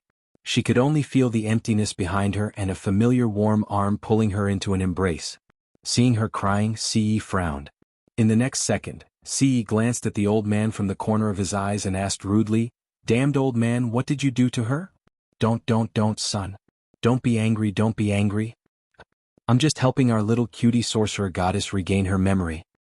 As soon as the old Lord God finished speaking, a ball of flame flew out from Ce's palm and hit the old man's pitifully little hair. Whoa, whoa, whoa. Pain, pain, pain. My poor hair. The old man was hopping back and forth on the spot because of the flame. In the end, the fire was extinguished, but not a single strand of hair was left on his head. *CK.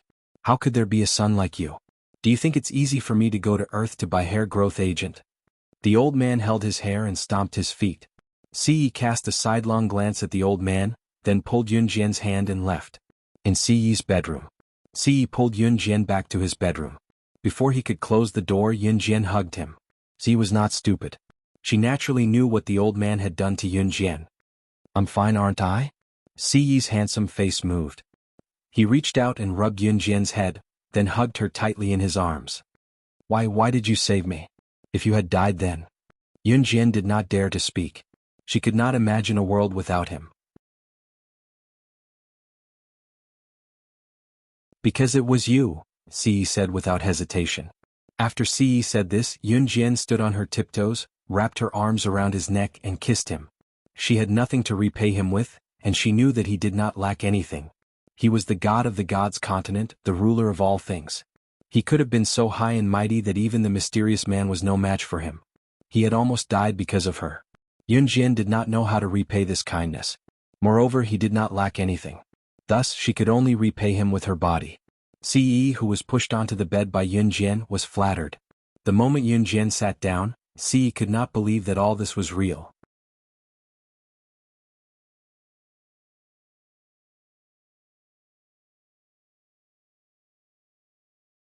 Chapter 1920.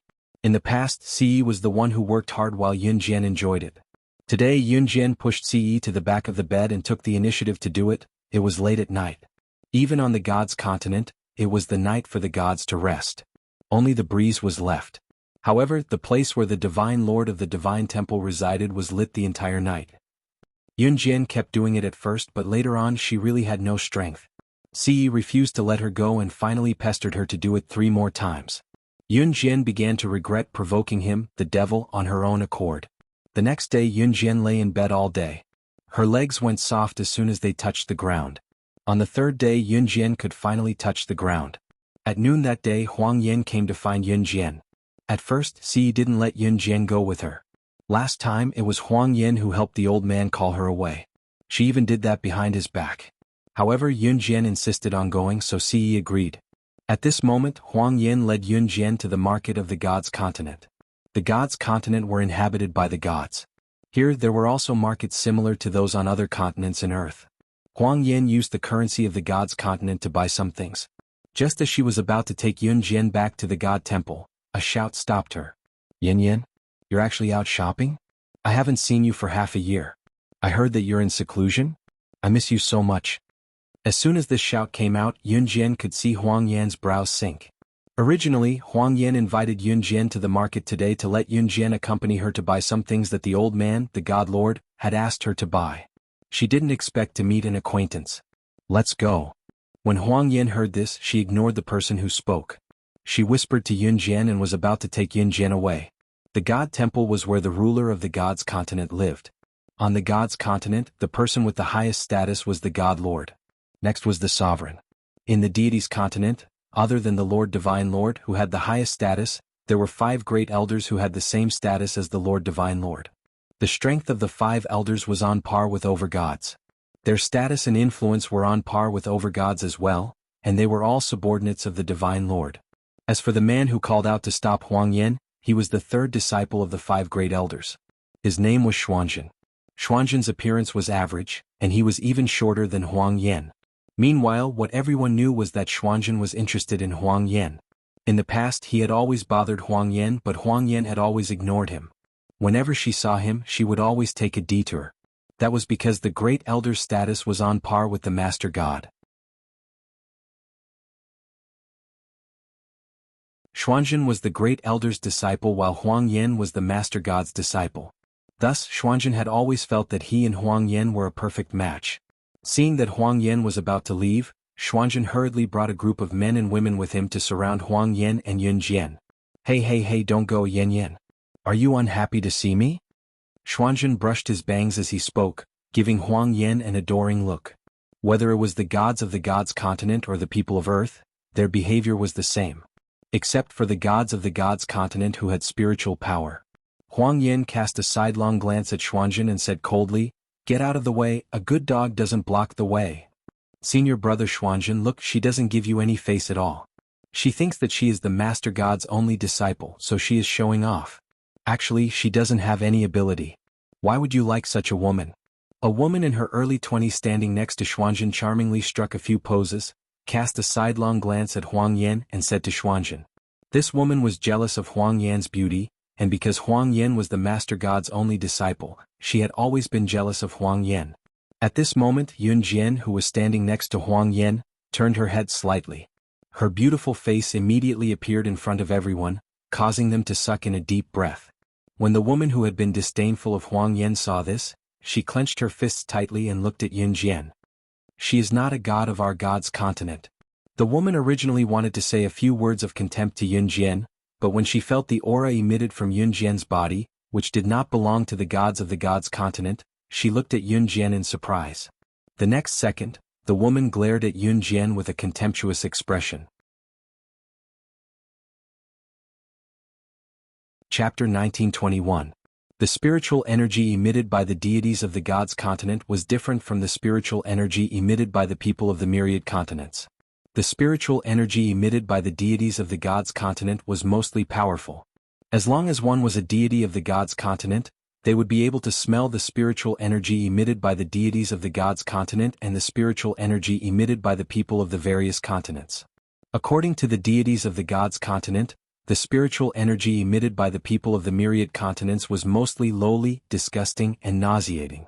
Yunjian's spiritual energy was too powerful, so that woman as well as Xuanzhen and the other deities present did not realize that she was not a deity of the gods continent. The woman who spoke rudely to Yunjian was called Jin Jinxiu.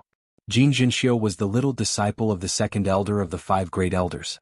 At the same time, she was also the second miss of the Jin clan of the gods continent. The Jin clan was ranked 3rd among the 10 great clans of the gods continent. A clan's power in the gods continent, when placed in the myriad continents, was enough to destroy those continents. The Jin clan, even in the gods continent, was one of the best. Hence, Jin Jinxiu had always been cocky. Without a doubt, Xuanzhen's Xian clan was also one of the 10 great clans of the gods continent. Xuanzhen's Xian clan was ranked 2nd. The other men and women who could walk together with Xuanzhen, Jin Jinxiu, and the others were definitely from the 10 great clans of the gods continent, or they were disciples of the 5 great elders. Their status in the gods continent was extremely high. On the gods continent, there was an unwritten rule, and that was that they all thought that, other than the gods continent, the other continents were all lowly continents, existences that were like ants. Hence, when she felt Yunjian's divine energy that did not belong to the gods continent, Jin Xiuzhen looked at Yunjian and sneered at her. Someone from such a lowly continent can actually be so beautiful? Xuanzhen was a playboy.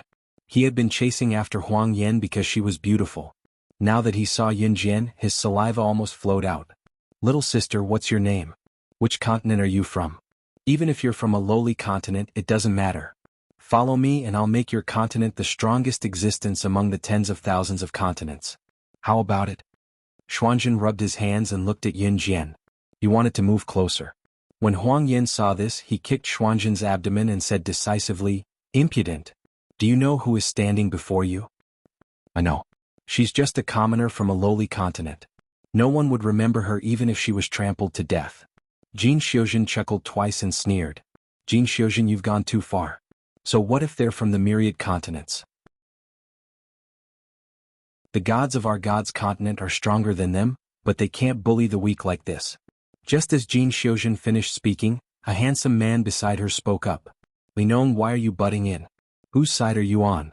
When Jin Xiuzhen heard this man's words, she roared at him. Then she turned her gaze back to Yunjian. Seeing Yunjian looking at her, Jin Xiuzhen raised her head and looked at Yunjian. She said, "What are you looking at? If you want to blame someone, blame yourself for being from a lowly continent. Even if I trample an ant like you to death, it won't matter, because you're from a lowly continent." Jin Xiuzhen emphasized the words lowly continent.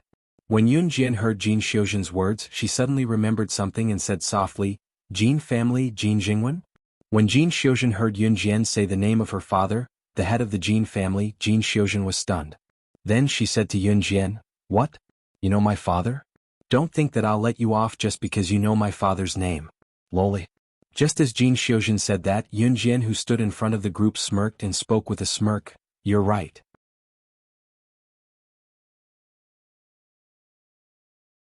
Chapter 1922. When Yunjian was the sorcerer goddess, she had been to the deity's continent more than once. The deity's continent was indeed a sacred and inviolable place that all continents yearned for. At the same time, there were less than 10 people who could open the passage to the deity's continent, including the deities of the deity's continent. Therefore, the deity's continent was not only sacred in the eyes of the people, but it was also a place that many experts of the various continents wanted to reach. Of course, this was only for the people of the various continents. When Yunjian was the sorcerer goddess, she could go whenever she wanted. Moreover, because she had maintained an underground relationship with the Sir God for 3 years, she had been to the deity's continent more than once. The The deities of the deities continent had a common point that everyone knew. That was, they thought that they were superior and thought that the people of the other continents were the lowest. Therefore, when Yun Jian came to the deities continent as the sorcerer goddess, she had been despised by many deities. The deities of the deities continent had always been arrogant, like proud peacocks. As long as people from the various continents came to the deities continent, these deities would attack them. Although the deities of the deities continent would not directly kill the people from the various continents, they would make it impossible for them to stay here. For example, the deities passing by would look at you with contempt or point at you with their companions and say, "This person is actually from the lowly continent." Of course, it was better to curse with words. Because the sorcerer goddess had once killed a deity of the deities continent, the deities of the deities continent regarded her as a mortal enemy. According to the deities of the deities continent, it did not matter whether the deity killed by the sorcerer goddess had killed a man from the sorcerer tribe or raped a woman from the sorcerer tribe.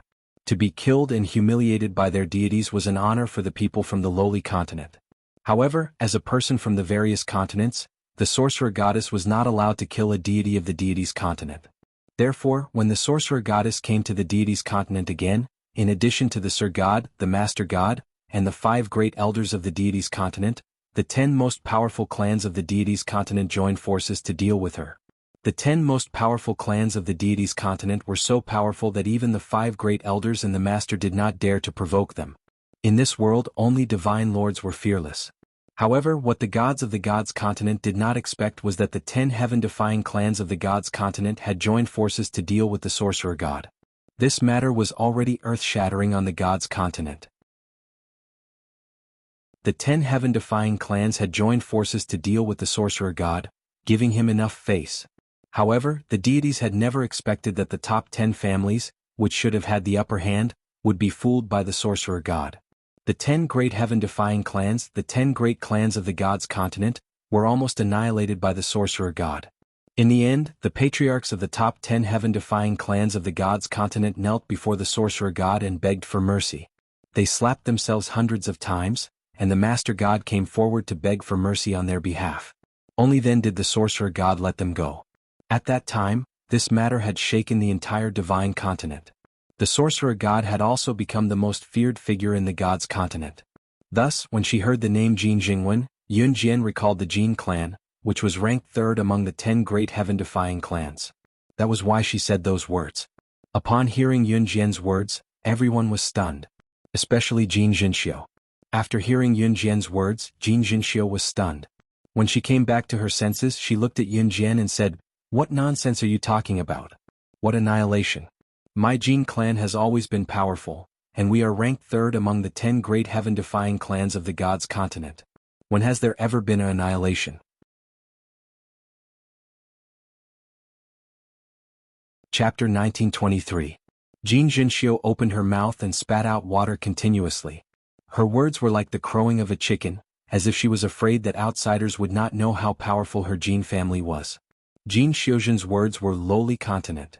Not to mention Jin Xiuzhen herself, even Li Nong, who came out with Jin Xiuzhen and the others and spoke up for Yun Jian just now, could not stand it anymore.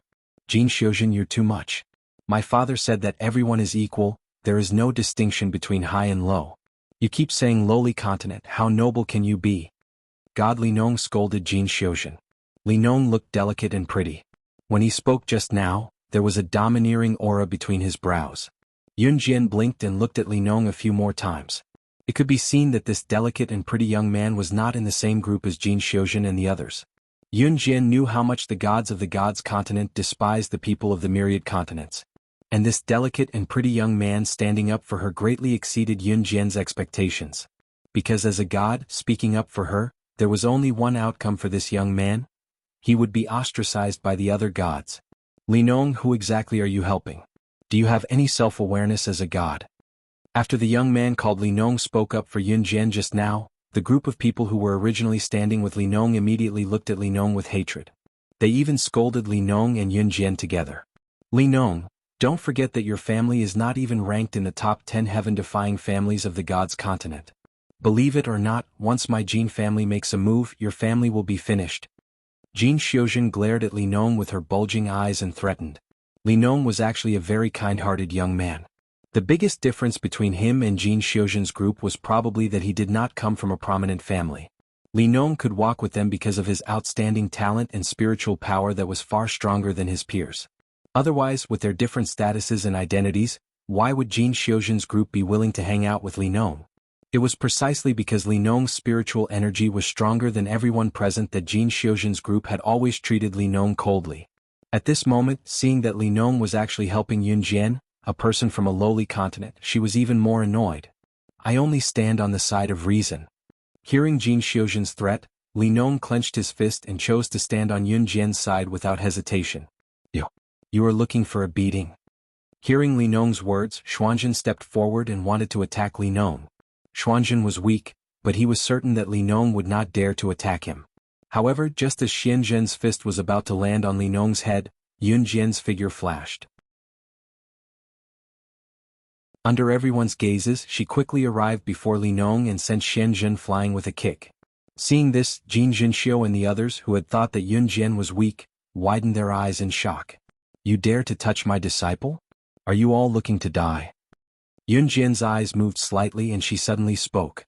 Xuanzhen, who had been sent flying, Jin Jinxiu, who was standing in place, and everyone else, after hearing Yun Jian's words, they were all stupefied. What? Disciple? Everyone present, including Huang Yan, was slightly stunned. They did not react for a long time. Li Nong was stunned. Looking at Yun Jian, he was also stupefied. I have taken a liking to you and want to take you as my disciple. Yun Jian narrowed her eyes and said in front of the group of stupefied people. After a pause, Yun Jian added, I will not accept any rebuttal.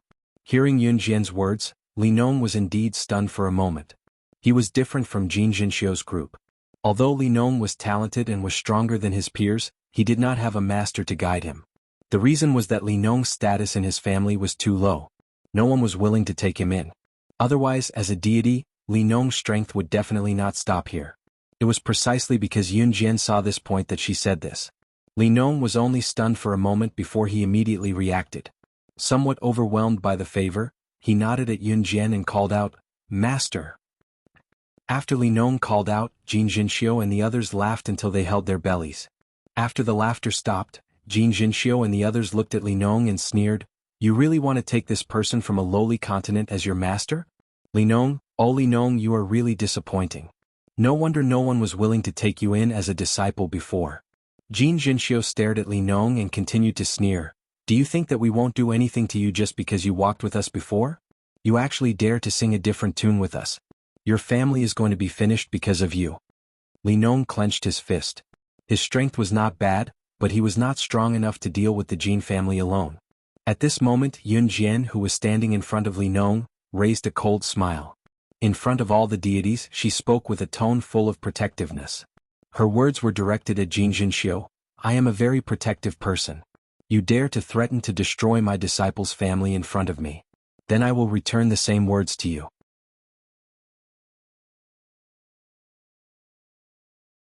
Chapter 1924.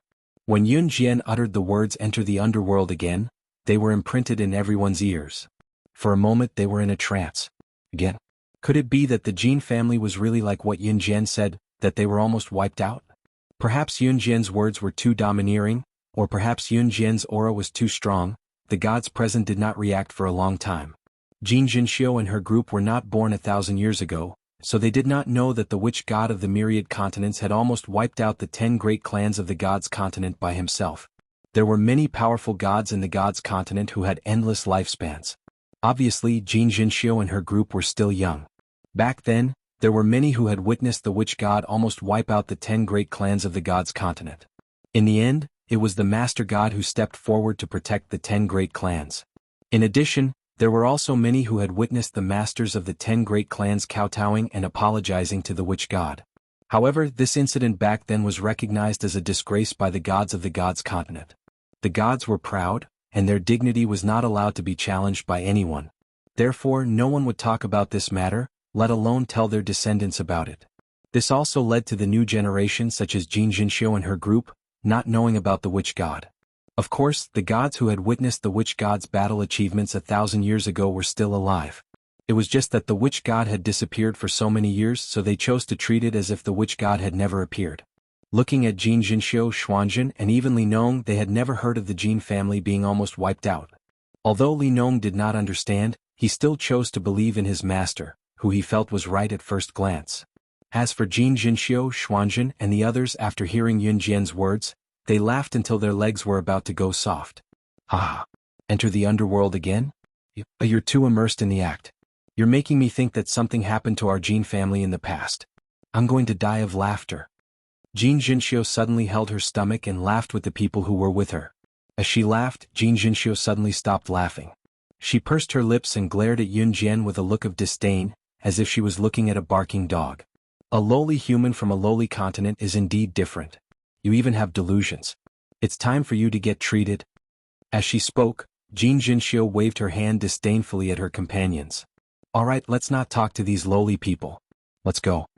Upon hearing Jin Jinxiu's words, Yun Jian narrowed her eyes and curled her lips coldly. Just as she was about to speak, Jin Jinxiu interrupted her. The voice of a person hurriedly running over from afar reached everyone's ears. Oh no, oh no. A magical beast has appeared in the demonic forest in the west. It can be said to be the strongest magical beast that has ever appeared in history. Which of your families went to the demonic forest today to hunt for magical beasts? I heard that they were all seriously injured. I just heard that several patriarchs of the top 10 heaven-defying families were seriously injured and were still unable to subdue this magical beast. Someone has already gone to the temple for help. Quickly go and take a look at your patriarch's injuries. As soon as this person spoke, the crowd's initial calmness turned into panic. What? My father is bringing his disciples to the demonic forest today to hunt for magical beasts. Jin Jinxiu's face turned green when she heard this. She took the lead and ran towards the demonic forest. Many of the families present had gone to the demonic forest, so one by one they ran over. My brother is also going to the demonic forest today. Master, don't go. It's dangerous there. As he spoke, Li Nong was about to run in that direction. We're going too. Upon hearing this, Yun Jian and Huang Yan followed. Yun Jian was very gratified that her new disciple was so considerate of her.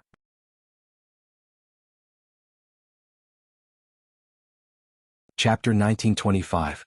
Magical beasts existed in the various continents as well as the gods' continent. If one were to ask what a magical beast was, using the most appropriate analogy, it would be the wild beasts on Earth. However, although magical beasts were similar to the wild beasts on Earth, such as the tiger and the lion, there were differences. Magical beasts were stronger and more valiant than wild beasts. And the most essential difference was that the magical beasts on the continent also had spiritual power and could cultivate. Just like the cultivators on the continent, magical beasts could also cultivate and advance. In fact, all living things cherished each other. For example, although the people on Earth could not use spiritual power, there were no magical beasts on Earth that could use spiritual power. Another example was that the gods on the gods' continent could use powerful spiritual power, and the magical beasts on the gods' continent were not the wild beasts on Earth that were weak to the gods. To use the most descriptive analogy, when the people on Earth encountered wild beasts, the gods on the gods' continent would be as scared as when they encountered magical beasts. A powerful demonic beast could kill a group of powerful gods. Of course, magical beasts were the same as the wild beasts on Earth. There were also powerful and weak types. As for the specifics, there was no need to introduce them one by one. At that time, Yun Jian and Huang Yan followed Li Nong closely and quickly arrived at the demon forest in the west. The demon forest was a large forest in the west of the gods' continent. In the demon forest, there were many powerful magical beasts that lived and moved about. Generally, if they wanted to train the strength of their descendants, the family heads would personally lead everyone to the demon forest and other places to hunt magical beasts. However, because of a place like the demon forest, a powerful magical beast might appear. If they encountered it, then the descendants who went to hunt the magical beast would very likely be wiped out. Therefore, in order to prevent such a situation from happening, the family heads would personally lead their descendants there. However, what they did not expect today was that a huge magical beast that was as tall as a 3-story building suddenly appeared in the demon forest. Moreover, the level of the magical beast was so high that the family heads were no match for it even if they joined hands. This was the most powerful magical beast that had appeared in the history of the gods' continent. Yun Jian and Huang Yan followed Li Nong and came here. What they saw was such a scene. A large baboon that was as tall as a 3-story building, taller than the trees in the infernal forest, was fighting with a few injured patriarchs. Yun Jian glanced around and saw a few familiar figures. Yun Jian narrowed her eyes and crossed her arms. They were really old acquaintances. He hadn't seen them for thousands of years. 1,000 years ago, these people had knelt in front of him and begged for mercy while kowtowing and apologizing. Long time no see, patriarch of the 10 great heaven-defying clans. It has been over 1,000 years. But it was still the same. Weak. He was too weak to even stand a gust of wind. If Yun Jian were to be heard by others, they would probably gape at her and accuse her of being self-righteous. The patriarchs of the 10 great heaven-defying clans were all very powerful. Their strength was only second to the 5 great elders of the gods' continent. How could they be like what she said? Too weak to stand up to the wind? Brother? Li Nong suddenly saw the baboon turn its head and raise its foot. The baboon revealed a sinister smile and was about to step on a handsome man who was lying on the ground with serious injuries. This step would definitely turn the handsome man into minced meat. When Li Nong saw this, he did not hesitate at all and was about to rush forward. However, just as he was about to rush forward, he was slapped away by a force. Seeing the baboon step on the handsome man, although Jin Jinxiu, Xuanjin and the others did not care, their hearts still tightened. The other family heads also saw this scene. At that moment their expressions changed.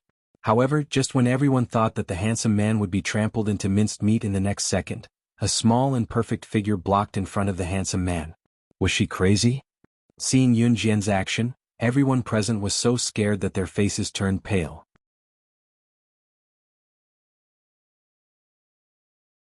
Chapter 1926. This baboon was 3 stories tall, and its arms and legs were as strong as iron walls. Just looking at it made people feel fear. This baboon was so powerful that no one could save the handsome man lying not far away from it. Now that all the patriarchs were seriously injured, they did not have the mood to save him at all. The handsome man lying on the ground had obviously fought with the baboon just now and was seriously injured. He probably did not even have the strength to stand up now. The baboon's foot, which was as strong as an iron wall, could trample the handsome man into meat paste. This was not an exaggeration at all. Master. Seeing that Yun Jian had rushed over in his place, Li Nong's first reaction was not to think that Yun Jian was powerful and should have taken on this for him, nor was he to feel grateful. Instead he was angry. He was angry that he had been pushed away by Yun Jian just now and had let Yun Jian take the risk for him. Regardless of whether Yun Jian was powerful or not, Li Nong felt that he should not have let Yun Jian take the risk for him. Trample her to death. Big baboon, trample her to death. Trample the 2 of them to death. Seeing Li Nong like that, Jin Jinxiu suddenly shouted at the baboon, thinking of the traitor Li Nong who had helped Yun Jian and not her just now. The magical beasts on the continent were all intelligent. They could understand what humans were saying. There were even some species of magical beasts that could speak human language and transform into humans when their strength reached a certain level. The baboon could understand Jin Jinxiu's words. It suddenly moved its foot and went in the opposite direction, fiercely attacking the other patriarchs. This baboon's brain was very developed. After it attacked the patriarchs, it suddenly attacked Jin Jinxiu and the others. Didn't I tell you to kill them? Jin Jinxiu and the others saw this and ran away in fear. Beast! How dare you hurt my daughter? Go to hell. Just as Jin Jinxiu and the others were in danger, a middle-aged man who looked to be in his 40s with medium short hair and plain facial features used his fastest speed to block the attack of the large baboon that was about to attack Jin Jinxiu. This middle-aged man was Jin Jinxiu's father. At the same time he was also the patriarch of the Jin family, ranked 3rd among the top 10 families of Yulong continent, Jin Jingwen. Jin Jingwen blocked the baboon's foot. His forehead was already sweating and his whole body was trembling. Jingwen, let us help you. The family heads who had been fighting the baboon with Jin Jingwen all rushed over to help. Jin Jingwen and the others, Jin Jinxiu and Xuanjin, could not help but complain. Heavens, this is the first time we've seen the strength of the patriarchs. It's too frightening, too powerful. The patriarchs of the top 10 heaven-defying clans of the gods' continent live up to their names. Do your best, family heads. In an instant, the crowd went from being shocked at the beginning to cheering. But just as the crowd was cheering, the baboon suddenly turned around and stomped on Yun Jian, the handsome man, and Li Nong, who had just run over to help the handsome man up and was about to let Yun Jian leave with him. The patriarchs did not have time to react. They could only watch as the baboon's foot, which was like an iron wall, stomped on Yun Jian, the handsome man, and Li Nong. Yun Jian, on the other hand, did not move at all. But just as the baboon's foot was about to land, and everyone thought that Yun Jian had been scared out of her wits. Yun Jian suddenly looked up. She curled her lips slightly in front of everyone's faces and looked coldly at the baboon. She said coldly, "Beast, recognize who is standing in front of you." Seeing Yun Jian like this, the crowd in the distance thought to themselves, "Is this girl stupid?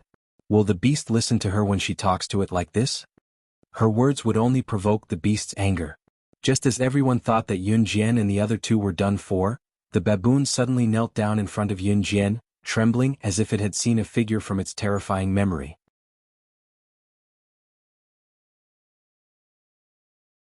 Chapter 1927. The most powerful demonic beast in history actually knelt before someone who was not a god and came from a lowly continent. Everyone present was dumbfounded.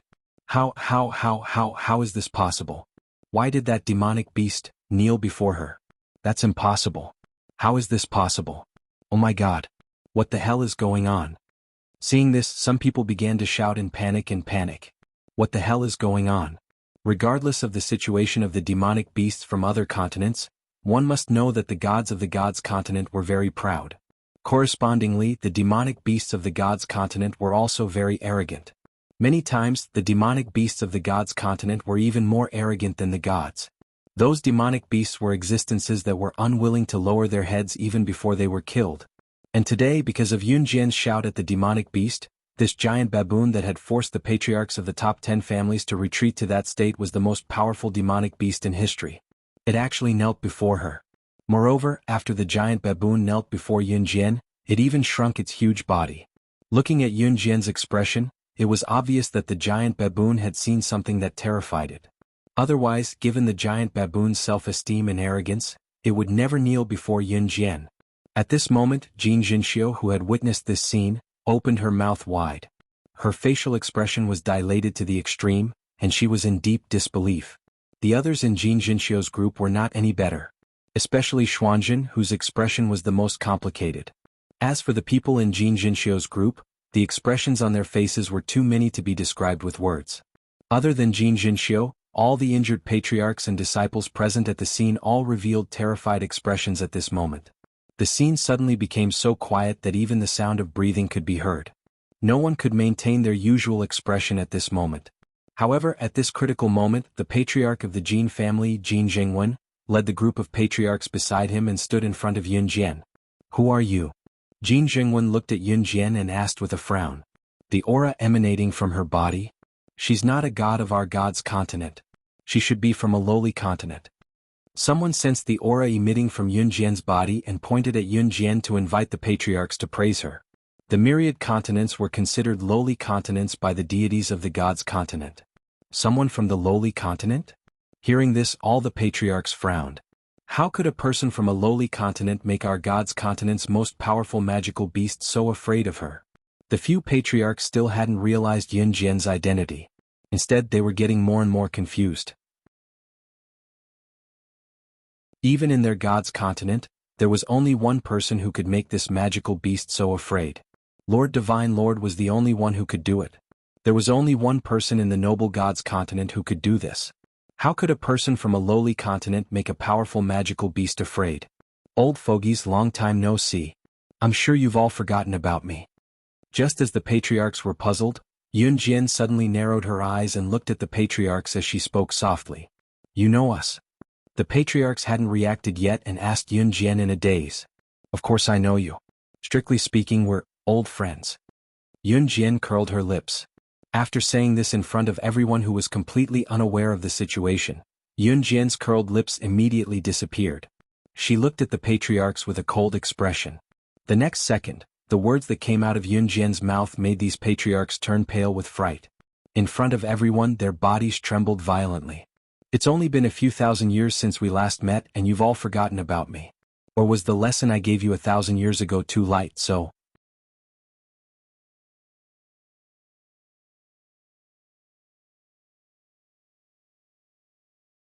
Chapter 1928. At first, the family heads were still guessing about Yun Jian's identity.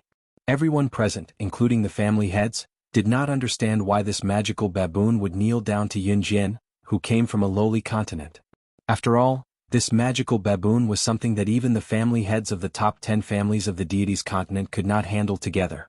Magical beasts were born arrogant, especially powerful magical beasts. That innate arrogance was something that no one could erase.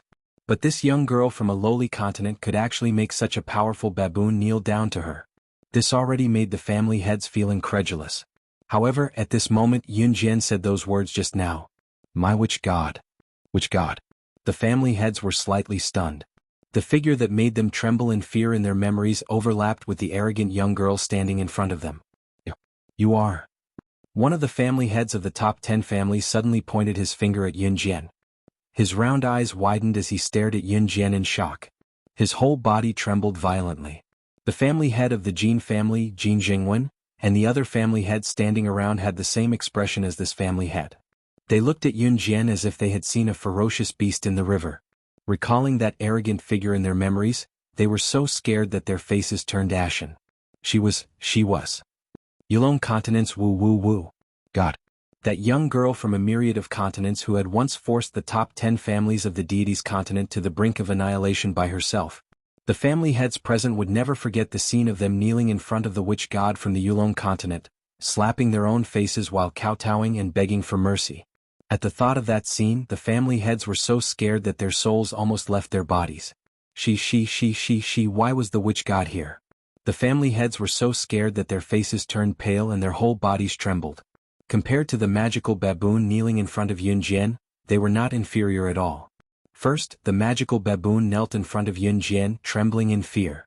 Then, after the patriarchs heard Yun Jian's words, their faces turned pale with fright, their lips and teeth trembled uncontrollably. Xuanzhen, Jin Jinxiu and the others who were standing in the distance were all stunned. The surrounding disciples were also stunned. Even Li Nong and Huang Yan sucked in a breath of air. This was the first time Xuanzhen, Jin Jinxiu, Li Nong, and the others had heard of the god of sorcerer, and they had never heard of such a person. What shocked them was that the giant magical beast and the patriarchs were actually scared after hearing Yun Jian's words. What was going on? Father, you are the patriarch of the Jin clan, which is ranked third among the 10 supreme heaven-defying clans of the god's continent. Why do you act like you are afraid of this woman from a lowly continent? She's just talkative and pretentious. She thinks she's great. My sorcerer god? I don't care what kind of sorcerer god you are. Don't think that just because you added the word god in your name you are really a god. She's just a lowly slave from a lowly continent. Jin Jinxiu was undoubtedly the most arrogant existence among the gods. She would not allow anyone to be more dazzling than her. In addition, other than the patriarchs, most of the people present did not know about the earth-shattering things that the sorcerer god had done in the god's continent. Hence, Jin Jinxiu blurted out these words in front of everyone. However, before Jin Jinxiu could finish speaking, Jin Jingwen was so frightened that he suddenly shouted at Jin Jinxiu. Jinxiu, what are you talking about?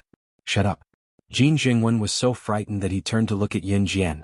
He was afraid that Yun Jian would be angered by his stupid daughter's words. When Jin Jinxiu heard this, she became even angrier.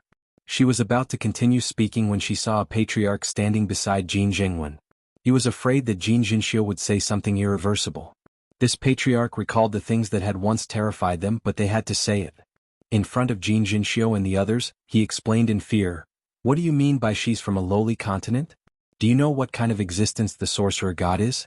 1,000 years ago, all the members of the 10 heaven-defying clans of the god's continent were no match for her alone."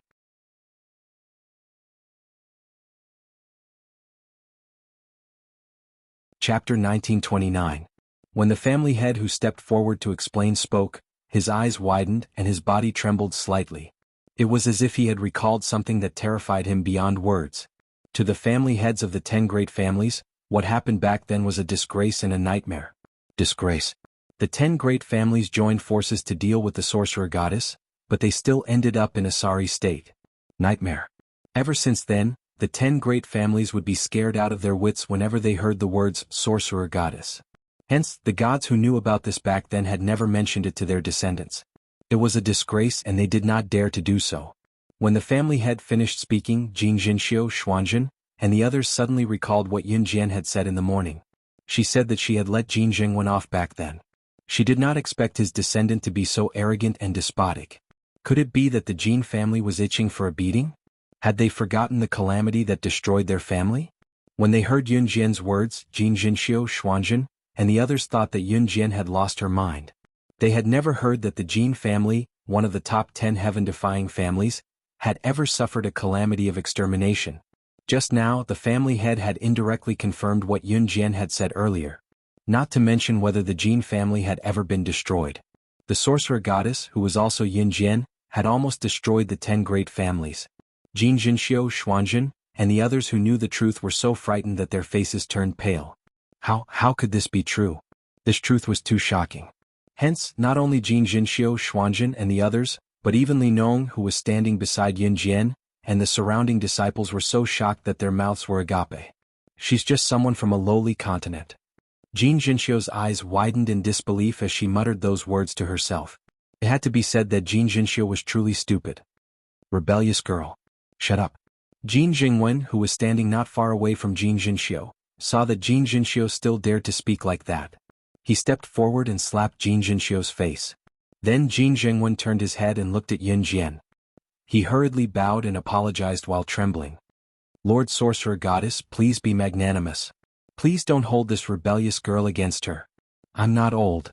When Yun Jian, who was standing in front of Jin Jingwen, heard Jin Jingwen's words, she suddenly curved her beautiful lips. After a pause, she continued, "That's why I'm not as magnanimous as you say." At this point, Yun Jian's face suddenly darkened. She stopped smiling and turned her upper body to face Jin Jingwen. Her cold words once again reached everyone's ears. This is not the first time she has challenged my authority. According to the rules of the sorcerer god, I will naturally release your daughter. I will remove her and the Jin family from the god's continent. It had to be said that Yun Jian was very arrogant. When they heard the words that came out of her mouth, the people around her sucked in a breath. However, at that very moment, no one dared to utter a single word, much less speak. However, at this moment, from the opposite side of the demonic forest, a tall man with perfect facial features, who was so handsome that even gods and men would be enraged by him, walked over. Divine Lord. Divine Lord had come. Divine Lord. Someone noticed the man and exclaimed excitedly. Just now, Yun Jian had been in charge of the situation. As the people present were not as strong as her, they did not even dare to utter a single word. However, when they saw Divine Lord walking over, not only the people around him, but even the Jin family head seemed to see hope. Divine Lord. Divine Lord, please uphold justice for our Jin family. This woman called the sorcerer god said that she would destroy our Jin family. Our Jin family has been loyal to the god's palace for thousands of years. You must uphold justice for our Jin family. Jin Jingwen rolled his eyes and ran to Ce, who was walking over, and knelt down to beg for help. He changed sides on the spot. When all the family heads saw Divine Lord, who rarely appeared before them, they felt as if they had seen their savior. They cried and complained to Ce about Yun Jian's actions. Everyone thought that since Divine Lord had appeared, the sorcerer god should scram back to her god's continent. However, to everyone's surprise, Ce glanced at Jin Jingwen, who was kneeling in front of him, and kicked Jin Jingwen to the side. He walked over to Yun Jian and hugged her beautiful shoulders in front of everyone. Then he said expressionlessly to the people who were complaining about Yun Jian's actions.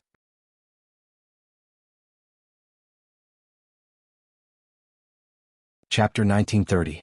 What did the Divine Lord mean? When everyone saw this scene, their first reaction was shock. Then their mouths fell open and their pupils constricted. They suddenly realized the meaning behind Ce's words, and their faces turned ashen. The Divine Lord of the God's continent was also the ruler of the God's continent. Everyone knew that the Divine Lord was invincible. Unfortunately, as the ruler of the God's continent, the Divine Lord rarely appeared in public. Even though the baboon, the most powerful magical beast recorded in history, had appeared in the demonic forest today, and someone had gone to the temple to seek help, no one expected the Divine Lord to appear. At most, the 5 elders and the Divine Lord would come. Ce's arrival was already unbelievable to everyone present. But what was even more unexpected was that he actually walked over to Yun Jian and put his arm around her shoulder, and said such words in public. What did this mean? It meant that the Divine Lord and the sorcerer goddess, the two of them. Jin Jingwen was so shocked by this sudden turn of events that his face turned pale. His eyes rolled back and he almost died on the spot. Have you ever experienced despair? Jin Jingwen was experiencing it now. Even a fool could see that Yun Jian and Ce had. What? the Lord Divine Lord and the Sorcerer Goddess. And from the Lord Divine Lord's words, it was clear who CE was helping at this moment. Hence, everyone present was dumbfounded. Who could tell them what was going on? "Oh, my son, why are you running so fast? Your daughter-in-law won't run away. Why don't you wait for your old father?" At this moment, a figure flashed in front of everyone's eyes as fast as lightning. In the next second, the old Lord Divine Lord appeared in front of everyone. Daughter-in-law? Hearing the old Lord Divine Lord's words, Jin Jingwen did not even know how to describe his current shock. It was as if he had seen the end of the Jin family, and he spoke in a daze. Obviously the old Lord Divine Lord knew Jin Jingwen. After hearing Jin Jingwen's words, the old Lord Divine Lord replied, "That's right, haha. I have a daughter-in-law.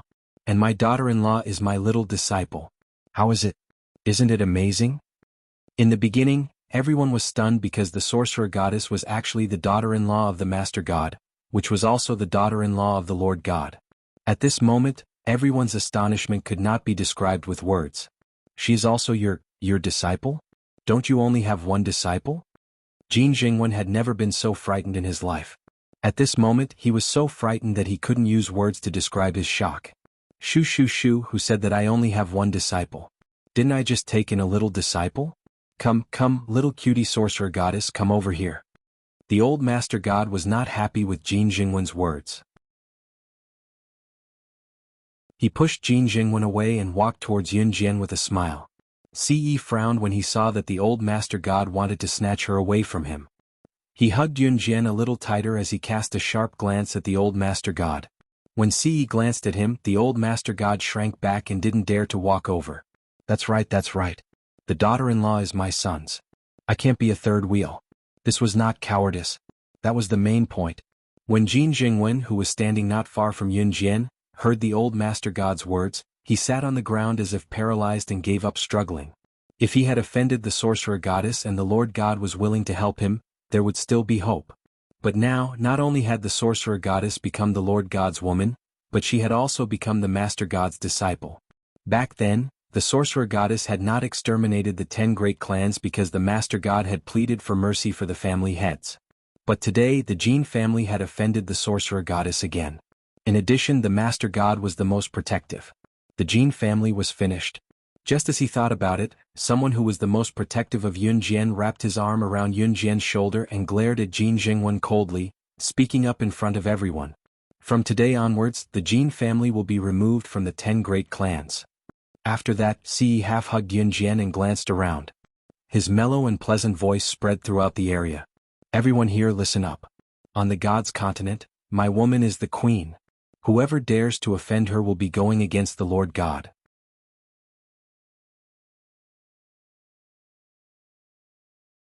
Chapter 1931. The Godhead was the source of life for the gods on the God's continent. Any god whose godhead was abolished would be a walking corpse even if they were still alive in this world. Ce's words made all the gods turn pale with fright. Abolishing their godheads was even more unacceptable than killing them directly. The Divine Lord was willing to go to such lengths to protect the Sorcerer Goddess. Everyone at the scene was terrified. "Count me in. If anyone dares to bully my cute Sorcerer Goddess, I'll pull out your tendons and skin you alive," the old main god said after Ce finished speaking.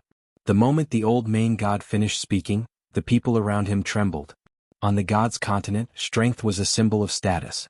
The Divine Lord's words were like an imperial edict. Because the Divine Lord was the most powerful being on the God's continent. Hence, after knowing the relationship between the Sorcerer Goddess and the Divine Lord, the gods present did not dare to do anything to Yun Jian.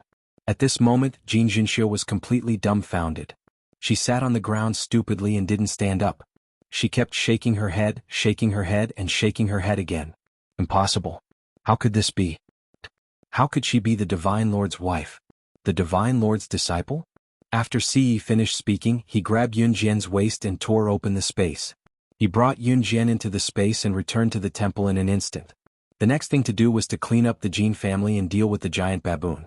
Since the Divine Lord's 4 great guardians were not around, the Divine Lord was the one to deal with them. Yun Jian, who was being half-hugged by Ce, had just returned to her room when Ce pressed her against a table and kissed her for a long time. Ce's strength was so strong that he could tear open the space and bring someone to another place in a few seconds. Hence, Yunjian was not surprised by Siyi's actions. However, Siyi's actions now scared Yunjian. He pressed Yunjian against the table and kissed her. He even wanted to lift her leg. Don't. Just as Yunjian thought that Siyi was going to do something to her, Siyi let go of her. Licking his lips, Siyi savored the lingering taste of her beauty after tasting it just now. With a hand in her hair, he looked into her eyes and said, "You're right. Xiaojian, pack up. Let's go out." Thinking that Siyi was going to do something to her, Yunjian, who was still looking forward to saying, "Don't," blushed instantly. She was the one who had misunderstood. She did not dare to look at him. "Where are we going?" "To my mother's place." Siyi's gaze flickered as his voice softened. The divine lord of the gods' continent had a mother. When Siyi's mother's eyes, Yunjian could see the anticipation in his eyes. Yunjian knew that back on Earth, Siyi only remembered fragments of his memories as a divine lord. Back then he did not know that he had a mother when he was a divine lord. Siyi's father on Earth, on the other hand, was a dispensable existence. Yunjian had experienced life without parents and living alone. She could also see Siyi's yearning for maternal love from his gaze. Perhaps everything was interconnected. When Siyi was a divine lord, he did not experience much maternal love. The old god and Siyi's mother were not in love, but due to various reasons, they gave birth to a divine lord, Siyi. After giving birth, Siyi's mother left, only returning to check on Siyi occasionally. It was obvious that she was worried about him.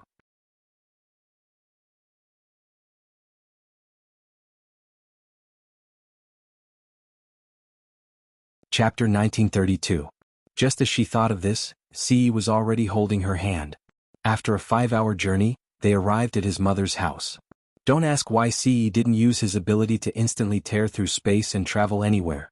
As a man who had just had sex, he naturally wanted to show Yunjian the scenery of the gods' continent along the way. Then he would drag her to the forest for a stroll. And do some naughty things while he was at it. Yunjian felt that ever since Siyi had had sex, anywhere would become his battlefield. Yunjian felt that she would die of embarrassment under him sooner or later. When they arrived at the Bailey family, Siyi held Yunjian's hand nervously. The Bailey family was Siyi's mother's family. This was the first time Siyi came to see his mother after he regained his memories as a god lord. The last time they met was probably a few thousand years ago. Bailey's surname reminded Yunjian of Expert Bailey. Wasn't Expert Bailey her master's name on Earth? Bailey is my mother's surname. That old man would call himself mother's surname when he went out to cheat. Siyi didn't need to look to know what Yunjian was thinking. He explained. Yunjian nodded. This seemed like her master's style. When the master god was on Earth, he had done this more than once. He had even worshipped the master when he was on Earth. This was the reason why the master god's fellow disciples on Earth had come to deal with Yunjian. Playfulness was a very prominent characteristic of the master god. Creak. Before Siyi could knock, the door opened. When the young man who opened the door saw Siyi, he exclaimed in surprise, "Lord God is here. Your mother is in her courtyard. She has been waiting for you for a few thousand years." Siyi nodded at the young man. Then he pulled Yunjian towards his mother's courtyard. Obviously this young man wasn't young. On the gods' continent, one had to remember that one's age could not be determined by one's appearance. Yunjian had just been dragged by Siyi to her mother's backyard when she saw a woman in her 20s sitting at a stone table in the yard. There were a few men standing beside her. It was obvious that this woman in her 20s was Siyi's mother. The men standing beside Siyi's mother were undoubtedly Siyi's brothers. The moment she saw Siyi and Yunjian, Siyi's mother stood up immediately. "You're here?" Siyi's mother asked Siyi. Siyi's mother's name was Bailey Yen. Bailey Yen usually wouldn't call Siyi by her name as it sounded distant. However, her motherly love for Siyi was naturally not lacking. "Yes, mother." Siyi nodded at Bailey Yen. Then he pulled Yunjian over. Yunjian blinked when she saw that Siyi's mother was so young. "Is this the sweetheart that you kept mentioning to me 1,000 years ago?" Siyi's mother glanced at Yunjian with a smile. "Yes." Siyi nodded. "Sir God, you haven't been here for a long time. Come, let's go and play a game of chess." One of the men standing beside Bailey Yen grabbed Siyi's shoulder and dragged Siyi out with a few other men. "Don't worry. I was just about to have a chat with this young lady." Bailey Yen smiled at Yunjian and said to Siyi. When Siyi saw this, he relaxed and allowed them to take him away. Yunjian suddenly felt a little nervous. When she had first met Siyi's mother, Siyi had been around. However, now that Ce had been taken away, she was alone with his mother. Would she not like him? Young lady, don't be nervous. That child often mentions you to me. Bailey Yin reached out to hold Yunjian's hand and patted Yunjian's hand. Bailey Yin might look young, but she was very mature on the inside. When Yunjian saw this, she nodded. After chatting for a while, Yunjian was no longer nervous. Bailey Yin was a very gentle woman. Yunjian knew this very well. After Ce left, Bailey Yin kept asking Yunjian questions. After they were done, Bailey Yin suddenly looked around. When she saw that there was no one around, she suddenly leaned over to Yunjian's ear and whispered a question to Yunjian.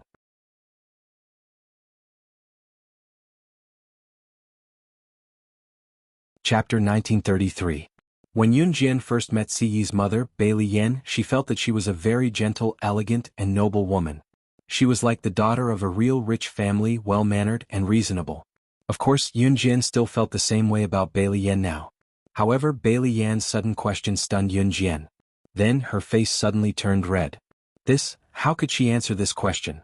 Seeing that Yunjian's face suddenly turned red, Bailey Yin laughed. She had a feeling that she knew everything. She patted Yunjian's hand and didn't force Yunjian to answer. Good child, I know everything. Don't be shy. I've been there before. With that, Bailey Yin looked at Yunjian expectantly and said, Now you're my daughter-in-law now. Now that you're my daughter-in-law, you have to call me mother. Otherwise, I won't let that stinking brat take you away. Bailey Yin spoke to Yunjian with a smile. That brat was naturally referring to Ce. Yunjian looked at Bailey Yin. She felt warm in her heart. Finally, she pursed her red lips and called out to Bailey Yin, Mother. In the gods' continent, mothers were usually addressed as mother.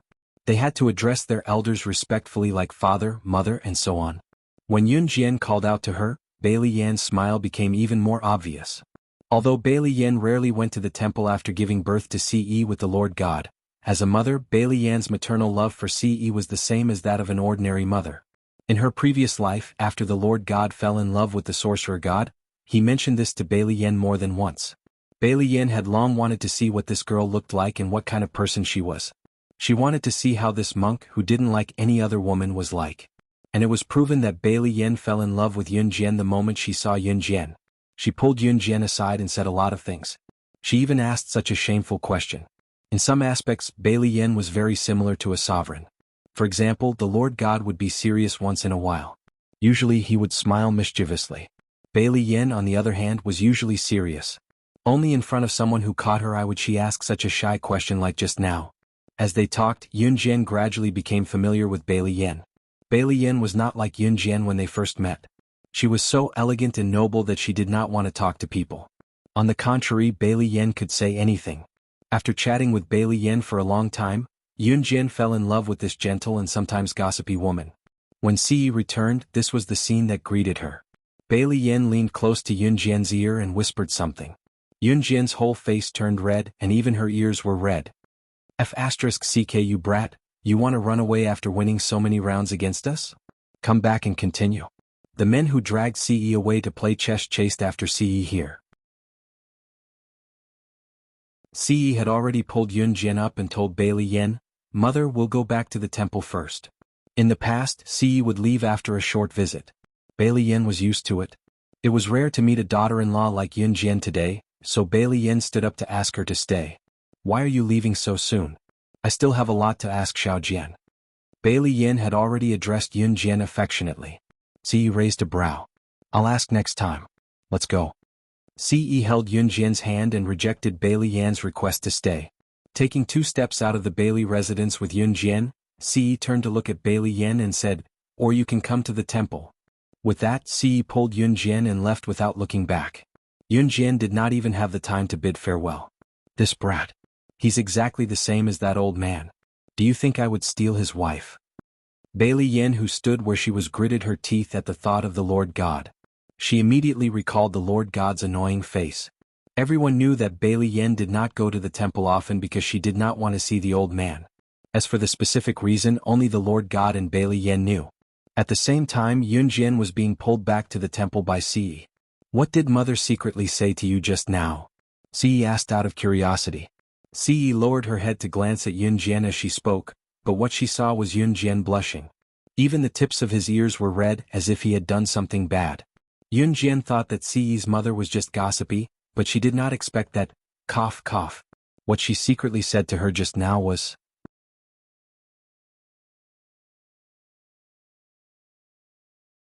Chapter 1934. Looking at Yun Jian's reaction, Ce knew that his mother must have said something terrible to her. Although Bailey Yen gave people the feeling that she was gentle, elegant, and very noble, in fact, Bailey Yen had a belly full of bad ink. Ce knew that Xiao Jian was feeling shy. He did not continue the conversation and held Yun Jian's hand as they walked back to the temple. It was a long journey back to the temple from the Bailey residence. Ce led Yun Jian on a leisurely journey. They looked at the scenery along the way, the gods that passed by, and they took a stroll in the woods while they were at it. Ce had wanted to take advantage of Yun Jian in the woods, but just as he kissed Yun Jian's irresistible lips, someone passed by in the woods.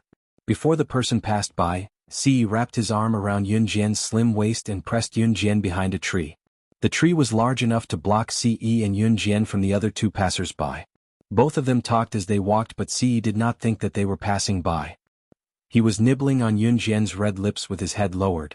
It was then that the duo's conversation caught Yun Jian's attention. "Did you see them just now?" someone asked. "See what?" the other person asked. "The group of people who passed by us just now. They were all wearing black robes with only their eyes exposed. They looked like they were going to annihilate a family. It's none of your business if they like to dress that way, is it? But the direction they're heading to seems to be where the temple is. Let's go, let's go. Lord God is at the temple, what can happen? It's not like Lord God isn't at the temple. Even if their target is really the temple, minor gods like us can't help." Their voices traveled further and further. It was only when the duo left that Yun Jian and Ce looked at each other. Black-robed men? A subordinate of the mysterious man? Even though Yun Jian had recovered the memory of the witch god, she still had no memory of the mysterious man's appearance. The mysterious man and his subordinates, the group of black-robed men, all wore black robes from the beginning to the end. Their bodies were tightly wrapped, only revealing a pair of black eyes. As for his appearance, Yun Jian and Ce had never seen him before. After the two men left, Ce frowned. Yun Jian suddenly had a bad feeling. Just as she was thinking this, Ce suddenly said, "Let's go back to the temple." As he spoke, he grabbed Yun Jian's hand and tore open the space before him with his other hand. In an instant he brought Yun Jian back to the entrance of the temple. Boom. Rumble. At the same time, just as Ce and Yun Jian arrived at the entrance of the temple, a loud noise suddenly came from inside the temple. Then, the whole temple was within the speed that Yun Jian and Ce could see. It was bombed. It fell down with a loud crash. Sneak attack. This was the first word that came to Yun Jian's mind. The temple was quickly blown up in just a few seconds. Ce's face instantly darkened. The temple was the symbol of his identity as the divine emperor, the ruler of the divine continent. Today, the mysterious man actually took advantage of his absence to blow up the temple. This was undoubtedly a provocation to him. The only people who lived in the temple were Ce, Yun Jian, and the king god. After the temple was blown up, the masters of the 10 heaven-defying families, as well as the 5 great elders who showed up for the first time, all gathered here. Huang Yin glanced around and did not see her master, the king god. She panicked. How could the temple be blown up? Where is my master? Cough, cough, cough. I'm here. That guy has become so strong. I'm no match for him now. Just as Yun Jian and Ce were frowning, the old king god, who was seriously injured, staggered toward them while clutching his chest. Seeing this, everyone rushed forward to support him. Yun Jian clenched her fists slightly.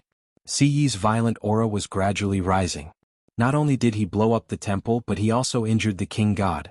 Needless to say, the guy the king god was talking about was the mysterious man.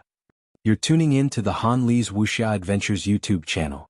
We're so grateful for your support, and don't forget to subscribe to join us on this incredible journey through captivating stories.